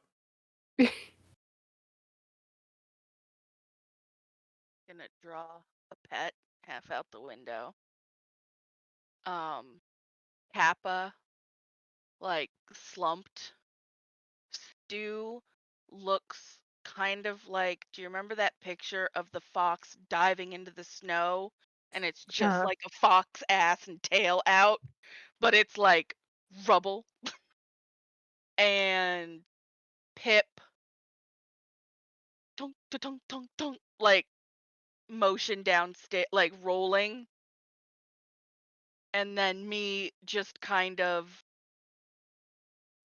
it's a rubble with like limbs that are clearly hers, and be like I just woke up. This has been my day. Type confused noises. They're taking it in as best they can. That fear does seem to be gone. It's mostly intrigue and excitement now. And they continue to communicate with you throughout the night as much as you wanted to. but eventually they are organic after all. They are mortal beings. They would start to nod off, getting some much needed sleep. You, however, don't. So, we go around. As you have time to sit and think, memories are going to start coming back. Memories of either happiest moments, things that would stand out in your memory banks, or maybe your saddest moment. We can go the same order that we did intros, a pet. What is one important memory stick out to you? They're happy or sad. A pet would remember um,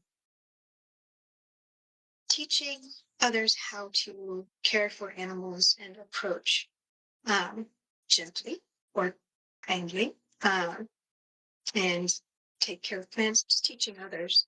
And they remember part of the teaching was showing on projecting those holograms to illustrate a point. And they remember, they think Pip might be able to do that. Huh? Pip has shown the potential, at least, to project holographic images. I almost dropped my drink there for a second. Uh-oh. I bet Oof. catches it. I picture an evening in a classroom full of young would-be interns coming through the hydroponics plant as you are brought in, pointing up at this empty wall and Pip just floating up and at the top center of the room and projecting out this lesson plan with absolute fervor and passion. You start going through these details that humans, for as good of intentions as they might have, they can overlook the little thing. Especially for a robot like yourself, it's the little things that really. Kappa, what's an important memory that would come to your mind, happy or sad? Um, being a focused on planetary analysis, Kappa, um, any designated missions, Kappa was often outside of the factory. And seeing the humans, thinking back to the pile of disassembled or never assembled robots, um, Kappa remembers coming back from one of these missions and their friends being gone. Um, and it just kind of not really understanding what happened, but knowing at the time that the humans were in control. Um, and it's kind of bringing up that anxiety and that fear in them, that they don't have words for because they don't understand feelings. They don't understand where exactly this is coming from. But they're thinking about one of their missions where somebody that they considered a friend, another robot, they came back and that robot was no more and had been reformed into something bigger and better, but didn't have that connection with Kappa anymore. Or the potential infinite life that you all have inside of you, that, to me at least, feels like it would be kind of that moment of when a child discovers mortality. Of like, these beings, these robots have been around you forever. They've been by your side, working with you, learn to count on them, and then come back to find that they were repurposed or thrown away or moved. Someone decided that they should be. Yep. All right. I think mine is a little bit of a mixture of happy and sad. But Pip would probably be the person to take the headshots for intern ID cards, and just has a whole database of them, of just like what they would use to scan in every day. Pip was in charge of that. And more and more of that database is coming back online over the time that it takes inside this little cave. I think Pip like kind of is analyzing those back to like when the camera quality was awful at the beginning. It started getting better and better, and it makes them kind of analyze like or think about the all the different entrants that came through the facility that they were at. And as much as like Pip didn't like to be a basketball or anything like that, I think Pip still like misses the ones that have gone through and since have gone to do other things. Is like you know happy that like they've gone to do other things, and they're not going to be a basketball anymore, but also sad that they're gone. Yeah. Like you were there when these employees were hired, when this was still just this burgeoning idea of robotics, and you got to see these waves of interns coming in to be hired, and then watch them rise into management position and move over into R&D and research and just all of these different aspects of the company, and get older and older. These people, these humans that grew up considering you their friend, years and years working for this company, only to watch them one by one pass away. And maybe even sadder, the ones that don't recognize Pip after a certain amount of time either. So like Pip remembers all of them, but maybe not all of them remember Pip. Like like that that dog that has their favorite human, and then they move away for a long time and come back, and that relationship's not the same. Rude.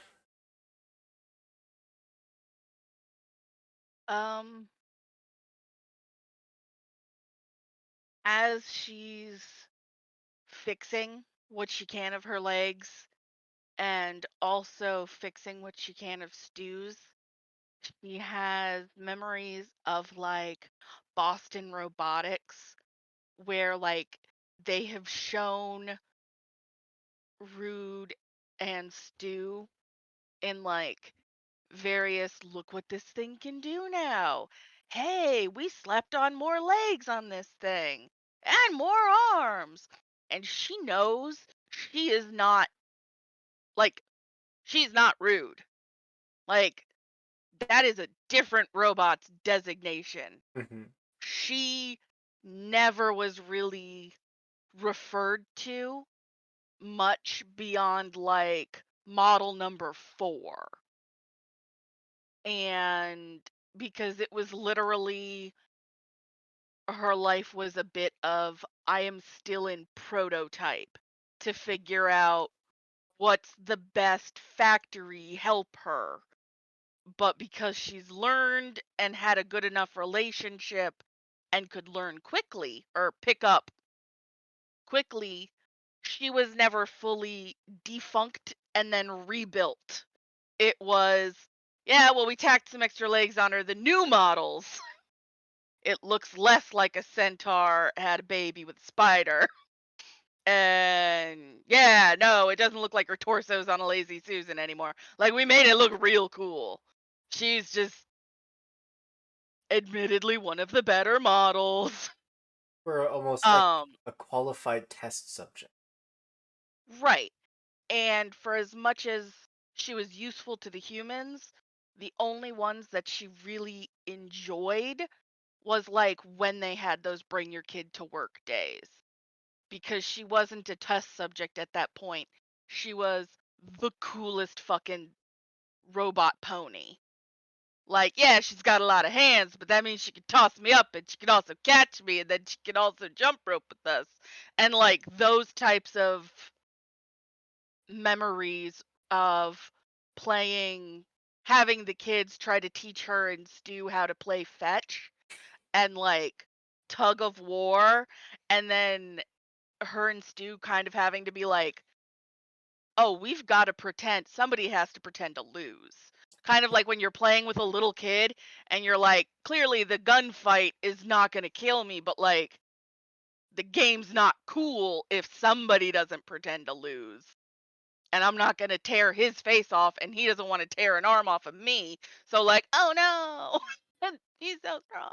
And like alternating who wins and playing hide and seek along those lines, because I feel that gamifying some of that would be one of the ways that they would start teaching up models in his line of how to find people, how to hunt down intruders, until it became, now you eat the face with peace and love. And Okay. so having Pet kind of take care of me, having Kappa go and come back and excitingly tell stories of their time outside where she did not understand most things. It was like, good for you. I'm glad you saw a thing. But like, I don't know what that is. Like having Pip talk about the hot goss, show the little like slideshows of like what interns are doing, what interns are dating. And again, rude, none of it. Just I'm excited. sure, You're excited. pretty much glad to be involved. Love it. Like, just glad you're thinking of me. I imagine that you would have been decommissioned. All the models like Mm. you were decommissioned. But a lot of the staff had a special connection. They understood that you weren't just what you were designed for. You weren't just a tough test subject. A part of that facility. They kept you around. Yeah. Like to imagine every time they tried to shut me down, like one of the little gremlin, like electronic gremlins, where they're like, we don't know why it doesn't stop. Like I've shut her down 4 times and she's doing her job. And they're like, ah, fuck it, it's fine. She's just poltergeist. That's fine. And there is that little bit of sentimentality, but most scientists aren't gonna let the other scientists know they're feeling sentimental towards Mm-hmm. something. Just like, oh, I'll get around to it eventually, I'm sure. Yeah, And they just don't. right. Well, Stu, what's your memory? Okay, going off of several of the other memories that have been gifted to me, I think Stu is thinking about what happened that night that they chose not to attack the intruder. That their sensor said this is not an intruder, and so they didn't act. But they were then told that was not what they were supposed to do, that that was somebody they were meant to have taken down, and they did not. And they were very confused by this because all of their programming, all of that information said you weren't supposed to act, and they just had this innate sense that they weren't supposed to act. But their handler, well, one of their handlers, was very angry. I think may have even punished him, and then said, "You're going to be decommissioned." And in the space of time between when that decision was made and when that action would have been carried out, Stu's other handler came and told him to go out into the desert. And he ran. He doesn't know if he did come back after that. Might have. He isn't really sure how he ended up back in that factory. But it definitely leaves them very confused and conflicted about humans because there's this one human that was very, they would even say, unnecessarily cruel. And then there was this other human that was very kind.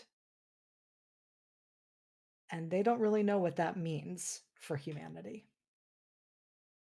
Sure, you have a lot of recordings of very verbose arguments between them.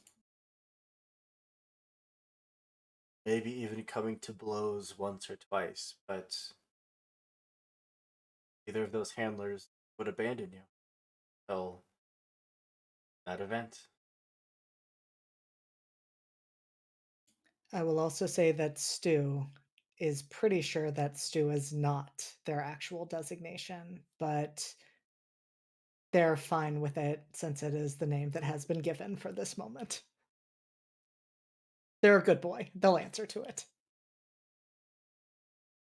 Well, with all of that, all these memories coming back to you, all of you able to share these with each other, giving all of you these little pieces of yourselves back, collectively writing the story of this family that existed within the ecosystem of this manufacturing plant. And whatever the catastrophe was that made this planet what it is, this family has survived. Stare over at the family next to the fire, huddled up, that against all odds has also survived. By now, the sun is starting to rise, a much more gradual process this time. Heat is starting to just wash over this place.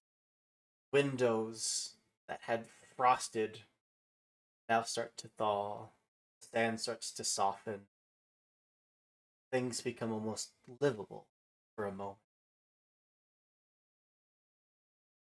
To change the music.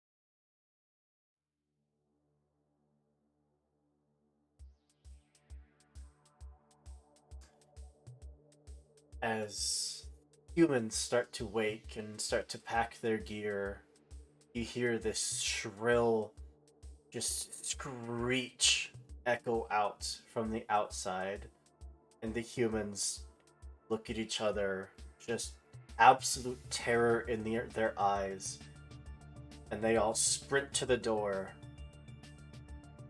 just start unbarricading, ripping it up, just apart, to get out of this place and to flee. What would you like to do?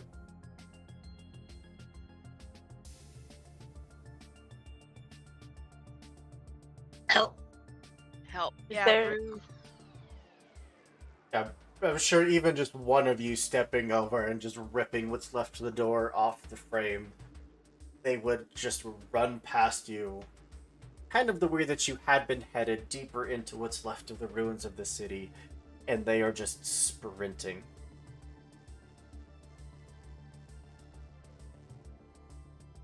Gonna keep Pip, scoop Yeah, Pip, this is looking around, scanning, and scanning. scoot along behind them. Pip, you are picking up electrical interference coming just almost like swarming in from the desert.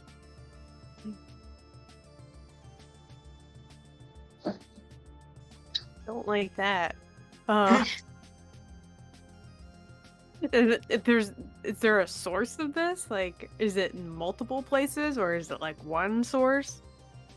If you want to take a moment to stop and inspect, you first just see sand being kicked up. And then as they get a little closer and you can start to make out details, you see robotic forms, amalgamations that were almost just like fused together, true Frankenstein style.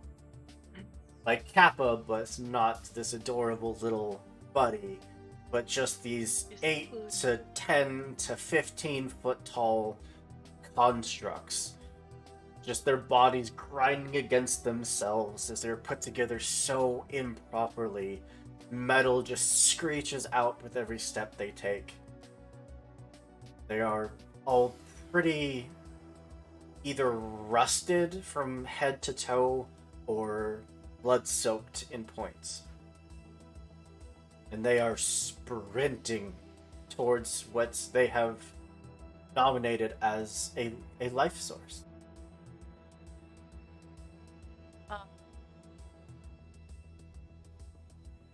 Not friend. Not friend. Not friend. It's the poop Look emoji. to Just Stu is trained to sense danger. So look to Stu. See what they want to do.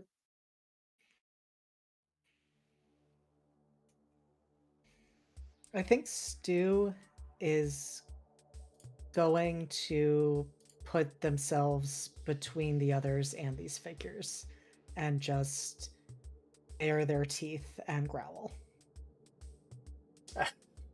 um, You have Kappa on your back, right? with their whomping stick. Yes. They're a little buddy. They've got a whomping stick.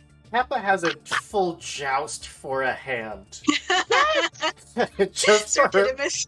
for a moment, it is a wolf knight with a joust just facing down this horde. Let Kappa joust. Let Kappa joust. Well, a pet, Rude, Pip. What about the three of you? Rude is gonna hand Pip to a pet and like let Pet down and pick up the door and just kind of shield. So tower shield next to Stu. Have a look at Pip. You want up? You want? Which I'm pretty sure would be like this. Yeah. See, a pet thinks Pip is their friend because they communicated the most back at the factory. But they also know animal behavior, and they're looking at what Stu is doing, and so they hold Pip out like this, but then they start growling the same way that Stu is. Okay. Amazing. Pip, you do have locomotive capabilities. I do. Yeah, I mean, amongst this commotion, how possible would it be to like get onto like one of these like really scary robots without getting noticed? Chucky. It I wouldn't just realized wouldn't be the easiest thing in the world, but it's certainly possible. I just realized how big you were, and I was like, maybe I could throw him to a human. And so I have an image of like the dad getting crushed. Oh my god. And then you following that up with how easily is it for me, the Eye of Sauron, to get on one of these robots without being seen? I mean, like, I don't know, just to kind of like roll under and then just like, I don't know, like laser upward, like, you know, like that's what I'm thinking. Like you do. It's fine. Yeah. I love it. I love it. So It's like I don't have any arms or legs. I can't wield the weapon, so there's a little bit of a problem. Recreate Indiana Jones in the temple, just him rolling down. So all of you have nominated to stand and fight. Mm-hmm. Those of you in the back, which is probably a Pet and Pip, you would hear language. You'd hear the family communicating as the youngest, the child, has started to run back towards you all, and is immediately grabbed, hoisted up, and just carried as the family continues to run. So, Has Pip go ahead. has Pip communicated that they are trying to stealth? I mean, yeah, like if it does come to that, Pip will definitely communicate that, because their frequency is probably special. Emoji. Having ventured outside of the factory, I don't know if I'm allowed to give myself this or if this is a time to ask for a Yes. memory. But I imagine that Kappa is pretty capable, considering they had to leave the safety of the factory Yeah, I would several say so. times before.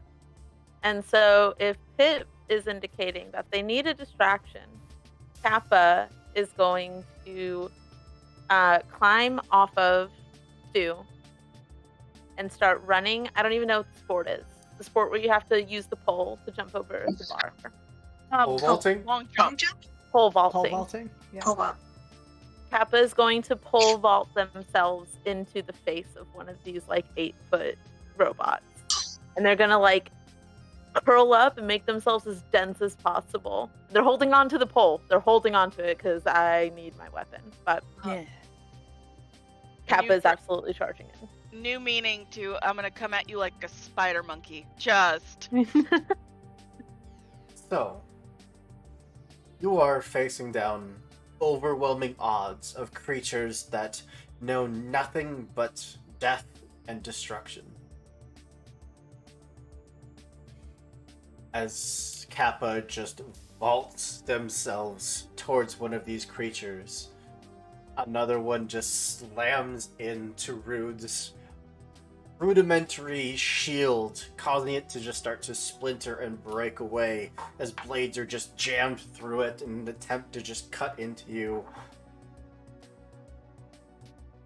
On the other opposite side, I picture that Stu was actually the engager in your fight, where you saw the opening as this thing was just lumbering towards you and just slammed into it, causing both of you to tumble to the ground.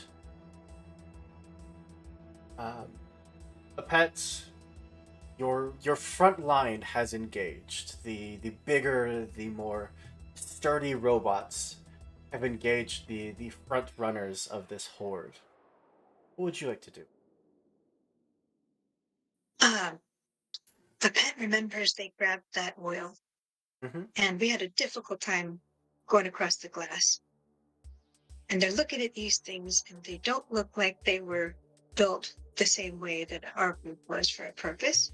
So while they're distracted, our pet will try to squirt oil on any part that touches the ground. Hopefully that'll help keep, make them slip or stop. Yeah. And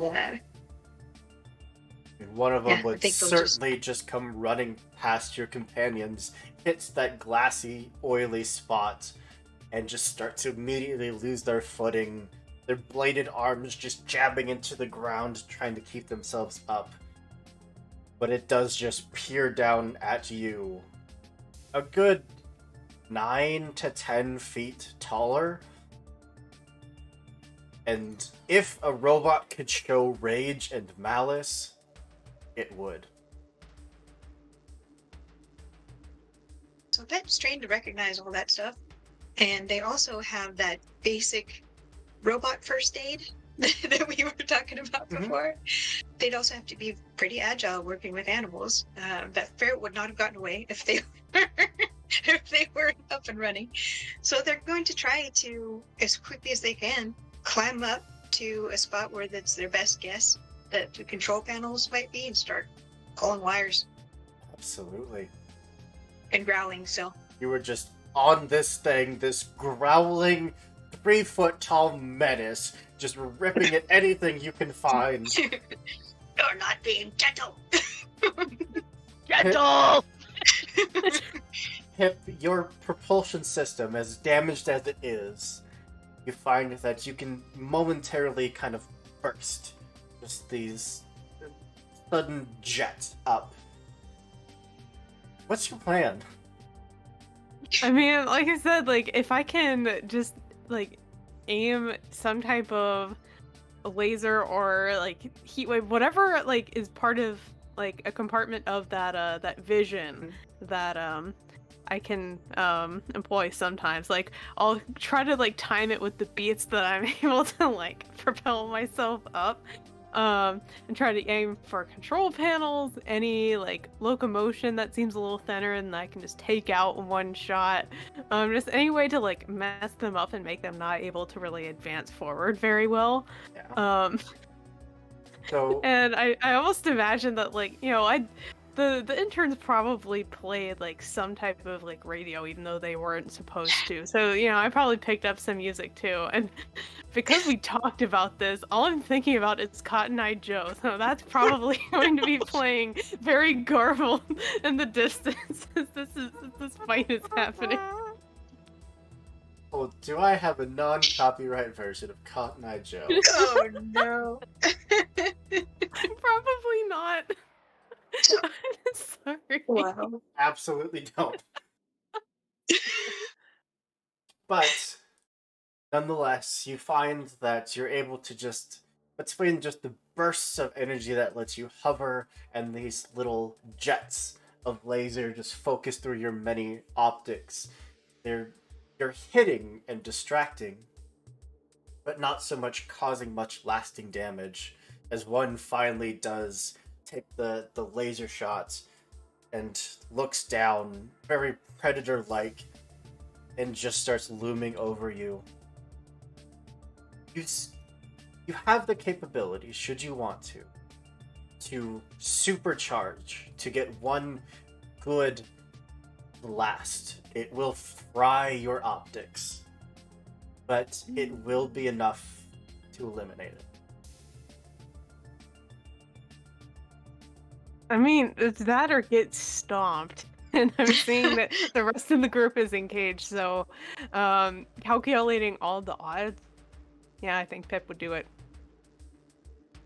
Four of you just hear this shattering, and from the core of Pip, it's just this flash of red, and the entire body of this thing that was looming over them is just gone, and it just slumps over. There's just like smoke coming from it. You've delayed them for the moment, but you can see that more are starting to lumber their way in, and these don't look like they're focused on you. Their attention is past you.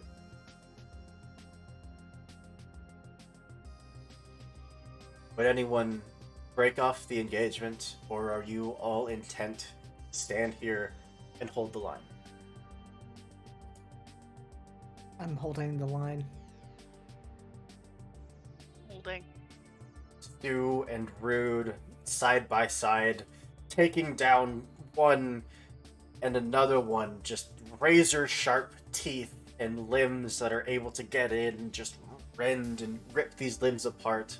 But the two of you are suffering heavily.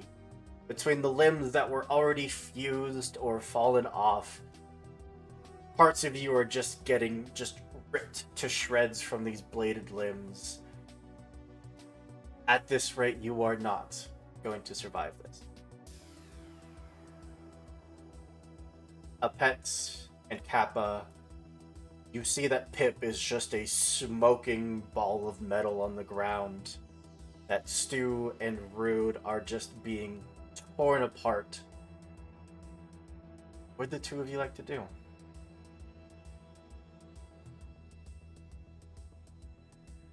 Can we tell what they are targeting now? Their intent is to run past you towards the human. Ah, nuts.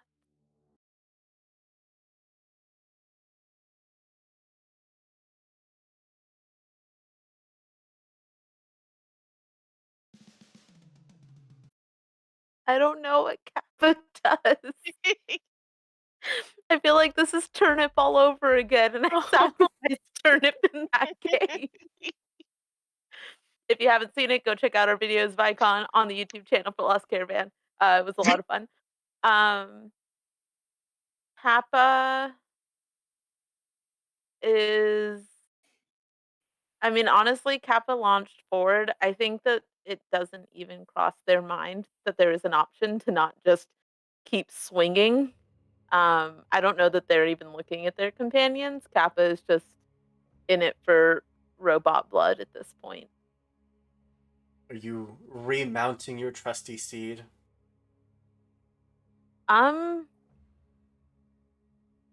only if one of the group kind of calls for like a regroup. If nobody calls that, Kappa is just, Just charging in. kind of, running a line through, doing what they can. A pet. Same question. So I was in the middle of trying to find their control panel and making wires and stuff. Oh Did yeah, I make any the progress? one that you had climbed, you just disassembled and basically collapsed under its own weight. Okay. It changes what I was going to do. um, I think because a pet is used to, working with animals, and they'll realize that these ones in the front have a pack, and they'll see the other ones coming, and they'll remember Pip, and they'll start blasting Cotton Eye Joe as loud as they can and running back and forth, trying to get their attention like a cat toy, trying to get the other ones to pay attention and distract them. What have I done? Absolutely. That may be more effective than you had even planned. I mean, the rest of you would, most of you, I should say, would pretty clearly see that these things that had no intention of stopping to engage with you had stopped, whipped around to look for the sound of what they've never heard, music. But it feels too human to ignore. And from an aerial view, as the sun is continuing to rise, the temperature building around you, just this like wave of light starting to cross over the desert. It's the five of you standing and just these abominations starting to circle, coming around and just from every angle, diving, bladed limbs jabbing into whatever they can hit. For the last time, and I'm gonna go reverse order this. So we'll start with Stu. This fight, this is what you were made for. You were made to protect. By the end of the fight, what is Stu's fate?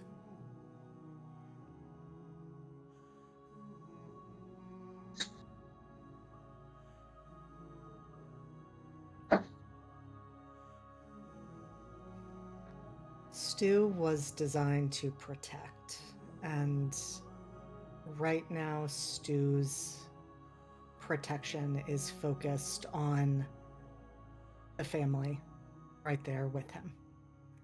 Focus on the family made me laugh. I'm sorry. Really inappropriate. It took me by surprise.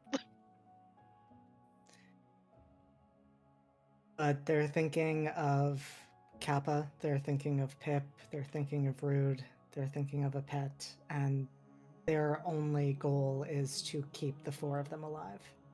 And I think with that, Stu's own fate has to be sealed. Beyond what any being should be capable to withstand, you rip apart one after the other, limbs fully being severed by this point, and still just, for every ounce of spark you have left, biting, clawing, shoving, whatever you can do, until that spark is extinguished. Rude. What is Rude's fate?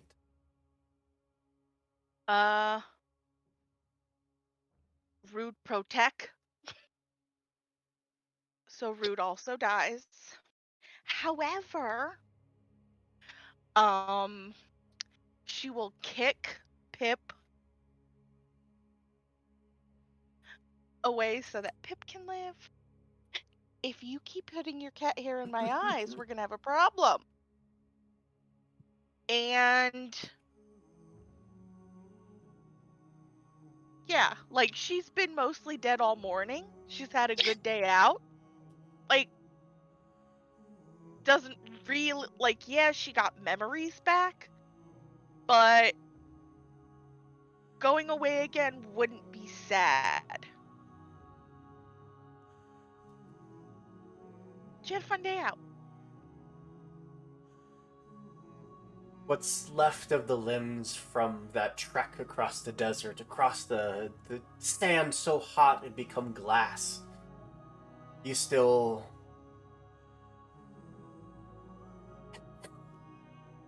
And it's super funny to picture this, but one of those limbs just reaching down and just giving Pip a kick. It's Just like, meh. Pip just Meh. soaring like a Oh, no. basketball. I wasn't. I didn't gentle. It was like, ah, get him out of there. And so it's a little bit of like, just Yeah, much like you had done for all of those years in making sure that the workers and the family members and the kids that came through, making sure that they were safe. That's what you do. Until, again, Rude Spark is no more. Pip. What is Pip's fate? Yeah. I think in a very similar way to the opening shot that we had of Pip at the beginning of this. I think Pip would hide. I mean, like Pip can't run, can't fight anymore. So yeah, like Pip would just kind of like hide behind the next like largest thing until the fight was over, and then like kind of roll back and like try their best to recover the fallen friends. Probably to very little avail, given the lack of materials out here. Would probably try to mimic the sounds that they've made before, like a growl for Stu, or like playing Old MacDonald for Rude. Probably to no avail, but that's probably what Pip would do. By the time the fight's over, there's very little left. But as you, sightless, just roll kind of through the battlefield, looking for any sign of your friends, you would feel it get cold as it gets dark again, and then the sun comes up again, and then goes down and comes up, days passing by, until sensors pick up movement. The same little girl that had been so fascinated with you before has come back and sees movement in this pile of scrap, comes running over and just picks you up. Again, no clue what she's saying, but you can tell that it's just joy. She's happy to have found you, at least in some working fashion. And she'd take you with them. she's strong as shit, yo. Gotta be in the apocalypse. She fucking lifts. True. Jesus. Kappa, Get her into.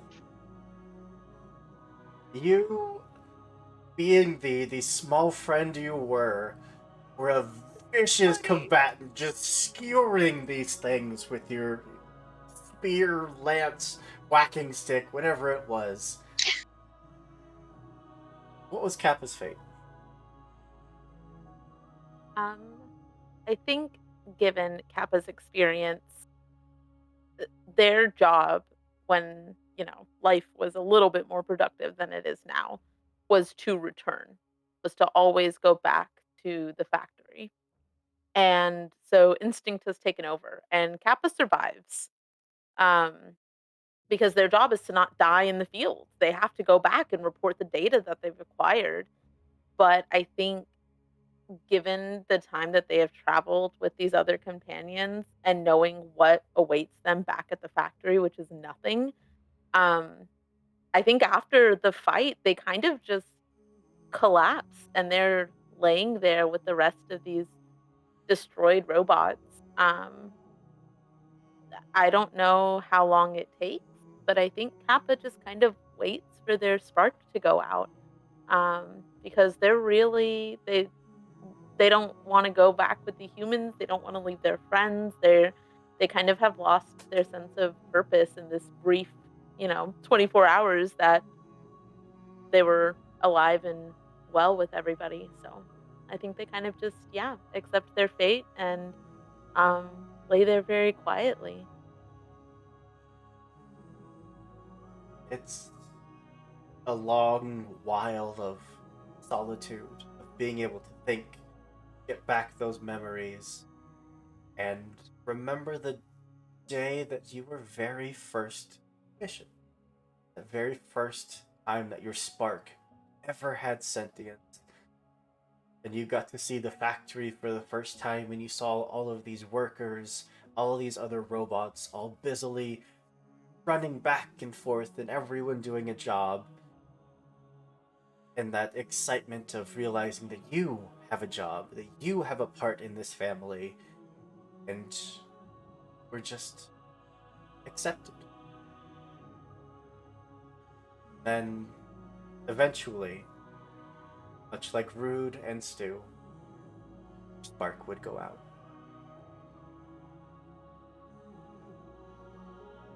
And last but not least, a pet. Going to come from Kanajo. She's spraying oil in the thick of the fight, spraying oil as far and wide as she can. And they remember part of their instructions why earlier they said careful is because they were meant to put themselves between whichever animals and whichever humans and protect. Um, they also remember that family had fire, and they remembered that they have ocular units that have light and have heat because they had to take care of the plants. So they do their best to set the oil on fire, and they run straight for the feet of whichever one looks like it might get through and try to do another, just one big boom with whatever's left. The battlefield just igniting in this blaze, this valiant stand being backlit by now this inferno, and a from such a peaceful, caring robot, it is a battle cry of Cotton Eye Joe, and then diving into the fray to just rip them apart from the inside. Eventually, finding that as you rip one apart and it starts to collapse, there's just this pressure of a jagged bladed limb that goes up through you and through the robot that you just dismembered. And you are just pinned there as the fire just finally hits that oil reserve, and then it's just a hell of a goodbye in a boom. And in one glorious fashion, your spark is no more.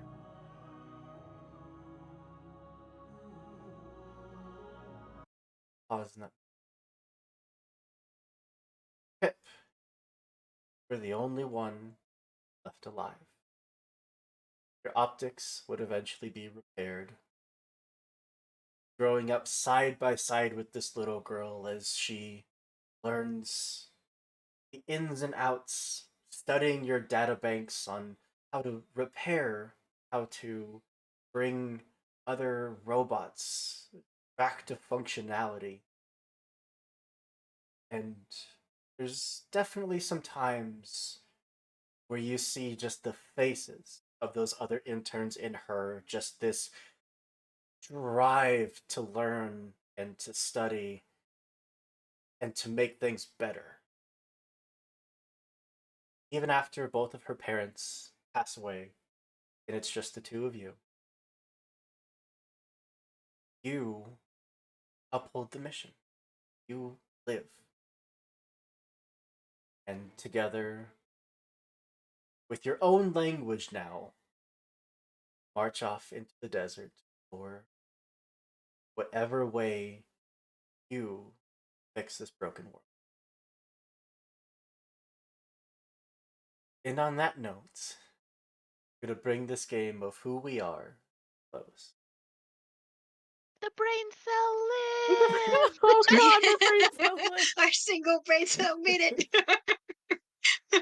That's all it takes. Oh, How dare you make us feel feelings with robots? How dare you make me use that song? for everyone that just joined us, thank you for the raid. Hey, yeah. But this was a game called Ugh. Who We Are. It is a game that I wrote. It is diceless, a storytelling game about memories and how the people around us can help us to remember who we are. It is up on itch.io. It is free. It's like a 5-page just read through. We went for a scrapbook type of design when we made it. It's a lot of fun. Yesterday we did a space horror adventure where they fought body snatching weeping angels. Oh. And today we got to be sad robots. Hey, we were happy for a while. We were. It's- Briefly. Rude was not smart enough to know the difference. But, This game is just meant to be an exercise in improvisation and character building and group building and just a fun experience in storytelling. And from the 2 games that we've played, these are the first 2 games that anyone has ever played in this game. I have found that we succeeded. This is just a beautiful storytelling journey. So thank you. Congratulations. The game It's works. very good. This is a fun Do game. the thing. We managed to make a functioning game in 5 pages. It did it. But yes, thank you, amazing cast, for being here, for telling this amazing story. I'm gonna pass it over back. We'll go in clockwise order, starting from me. Tell people who you are and where they can find you on the internet. So we'll start with Ling. Logan, I'm Ling. I'm Needmore_dice on Twitter and a dice maker, needmoredice.com. And I will be back here on the 26th for a Game House Food. So I'm really looking forward to that. Yeah. And I just want to say this was a blast. This game was awesome. It took no time to learn. It was just like I forgot that we didn't have dice. It still felt like high stakes. It was just a blast. Thank you, everybody. Absolutely. Over to Kian. Hello. My name is Kian. My pronouns are they, them, theirs. You can find me on Twitter at uptight_Sean. This was phenomenal, Hoop. I'm so excited that I got to play. I had been keeping an eye out for this. I'm super stoked. My next thing is going to be tomorrow evening. I will be hanging out over on Sword and Key. We're doing an Invisible Sun campaign, and it is super fun. Shit's going to hit the fan tomorrow, y'all. My character is cursed right now. The other players don't even know that yet. So that's going to be a lot of fun. On Saturday, I get to be part of the Fabula Ultima campaign that is kicking off here, and I'm super excited about that. My character there is also very angsty. That is what I'm good at. And then I will also be hanging out here to play Brinkwood on the 12th. And then on the 16th, we are getting to play another round of Nova, where my character is also angsty because I just died. So, come hang out with me if you want a lot of angst, because that is what I have to offer. But yeah. Reason. You died. You can be angsty. You can have a day. It's true. It's true. You earned it. Just a gentle reminder to everybody to be gentle with yourselves, be gentle with each other. These are very trying times. Check in on your community. I'm sending particular love to my trans and gender diverse siblings right now. But yes, definitely just be gentle with yourselves and, take space as needed. But that is, I think, everything that I have going on right now. Heck yeah.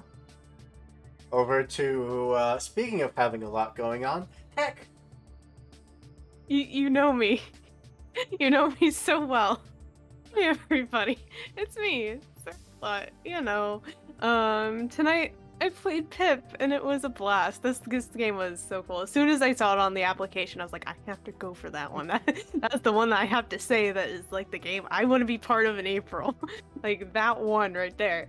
You can find me on all of the social media. That's Sarheckalot, including Twitch, Itch, Twitter, Instagram. I'm all over the place. Just find me. It's the best place to figure out where I'm going to be in the TTRPG space next. Cause oh boy, do I have a very busy month that came out of nowhere. So tomorrow you can catch me over on Dat Magic Juice's channel, playing in a Tyranny of Dragons campaign. We're looking for a black dragon and we're scared. There's let's see, on Saturday you can catch me over on Indoor Adventures playing in a 1986 West End Ghostbusters campaign. We're finally back after a little hiatus and I'm very excited to get back to our story because it's going to be in full swing very soon. On Monday, you can find me in Sword and Keys one-shot of Mall Kids. It's a charity one-shot, so definitely go and check that out. You can also find me in Brinkwood next Wednesday. Then on next Tuesday and next Friday, you can catch me over on Neon Lights Roleplay, playing in our campaigns that we have going on for that. We have Rogue 2E and a Rhyme of the Frostmaiden campaign, respectively. Other than that, yeah, just figure out where I'm going to be because it changes a whole lot. It's everywhere. But yeah, like, check out Lost Caravan's website, check out the YouTube channel, check out the game jam that's going to be coming up this month. Don't forget about that. And that's it for me. Yeah, excited. All right, so where did you win? I'm Lil Bunny Fufu on Twitch. Monday, I'm probably going to be playing more Overwatch with my Sib from another crib, the Ginger Brigade, if she decides to join me. I also will play a bunch of Dead by Daylight. That's typically where I am. I lurk in the Lost Caravan and I periodically show up and do chaos. That's it. I'm also Lil Bunny Fufu on Twitch. That's me. Yeah. And then over to JD, not Jason Dean. Yes, I probably will not go through my whole schedule because if I did, it's a chaotic month and we would be here for a long time. So I will keep things simple. So first of all, yes, you can find me on socials at JD, not Jason Dean. Later this week, namely on Friday, I will be in the GM seat for Live from the Apocalypse for a season of Secrets and Shadows, our second table of our 2-table Regency Monster Hearts game. Table 1 was incredible. I cannot wait to see what Table 2, also known as the Oops All Mortals table, brings to the picture. They're definitely going on the secret side of the Secrets and Shadows. Also some shadows. And you can also find me with Live from the Apocalypse with Class Reunion every other Tuesday, where I play our agender ranger who's in a weird romance that they don't quite understand, and Academy H, our Masks actual play podcast, which we record every other Sunday. And everything else, just follow me on socials because I do way too many things on way too many channels. You will also see me back here with the Lost Caravan with Kian for our session of Nova on the 16th. So I am very excited for that. So yes, that is all I have. I am reeling from, I think, my first full on-screen death that I have ever had. So this is a highlight for me in my gaming career, and I feel like the first of at least 3 deaths that I will likely have in this month alone, because we also have Lancer at the end of this month. Oh, Well, I'm happy that I was here for your very first on-screen character death. I appreciate that you were responsible for it, Hoop. It was a beautiful death. I guess that just leaves me. I, of Oh. course, have been Andrew, your games master for tonight and for most evenings around here. Although you are going to see a bunch of friendly faces behind the GM seat in the coming weeks, because we've got a bunch of great people that want to tell a bunch of great stories, and we are here to support it.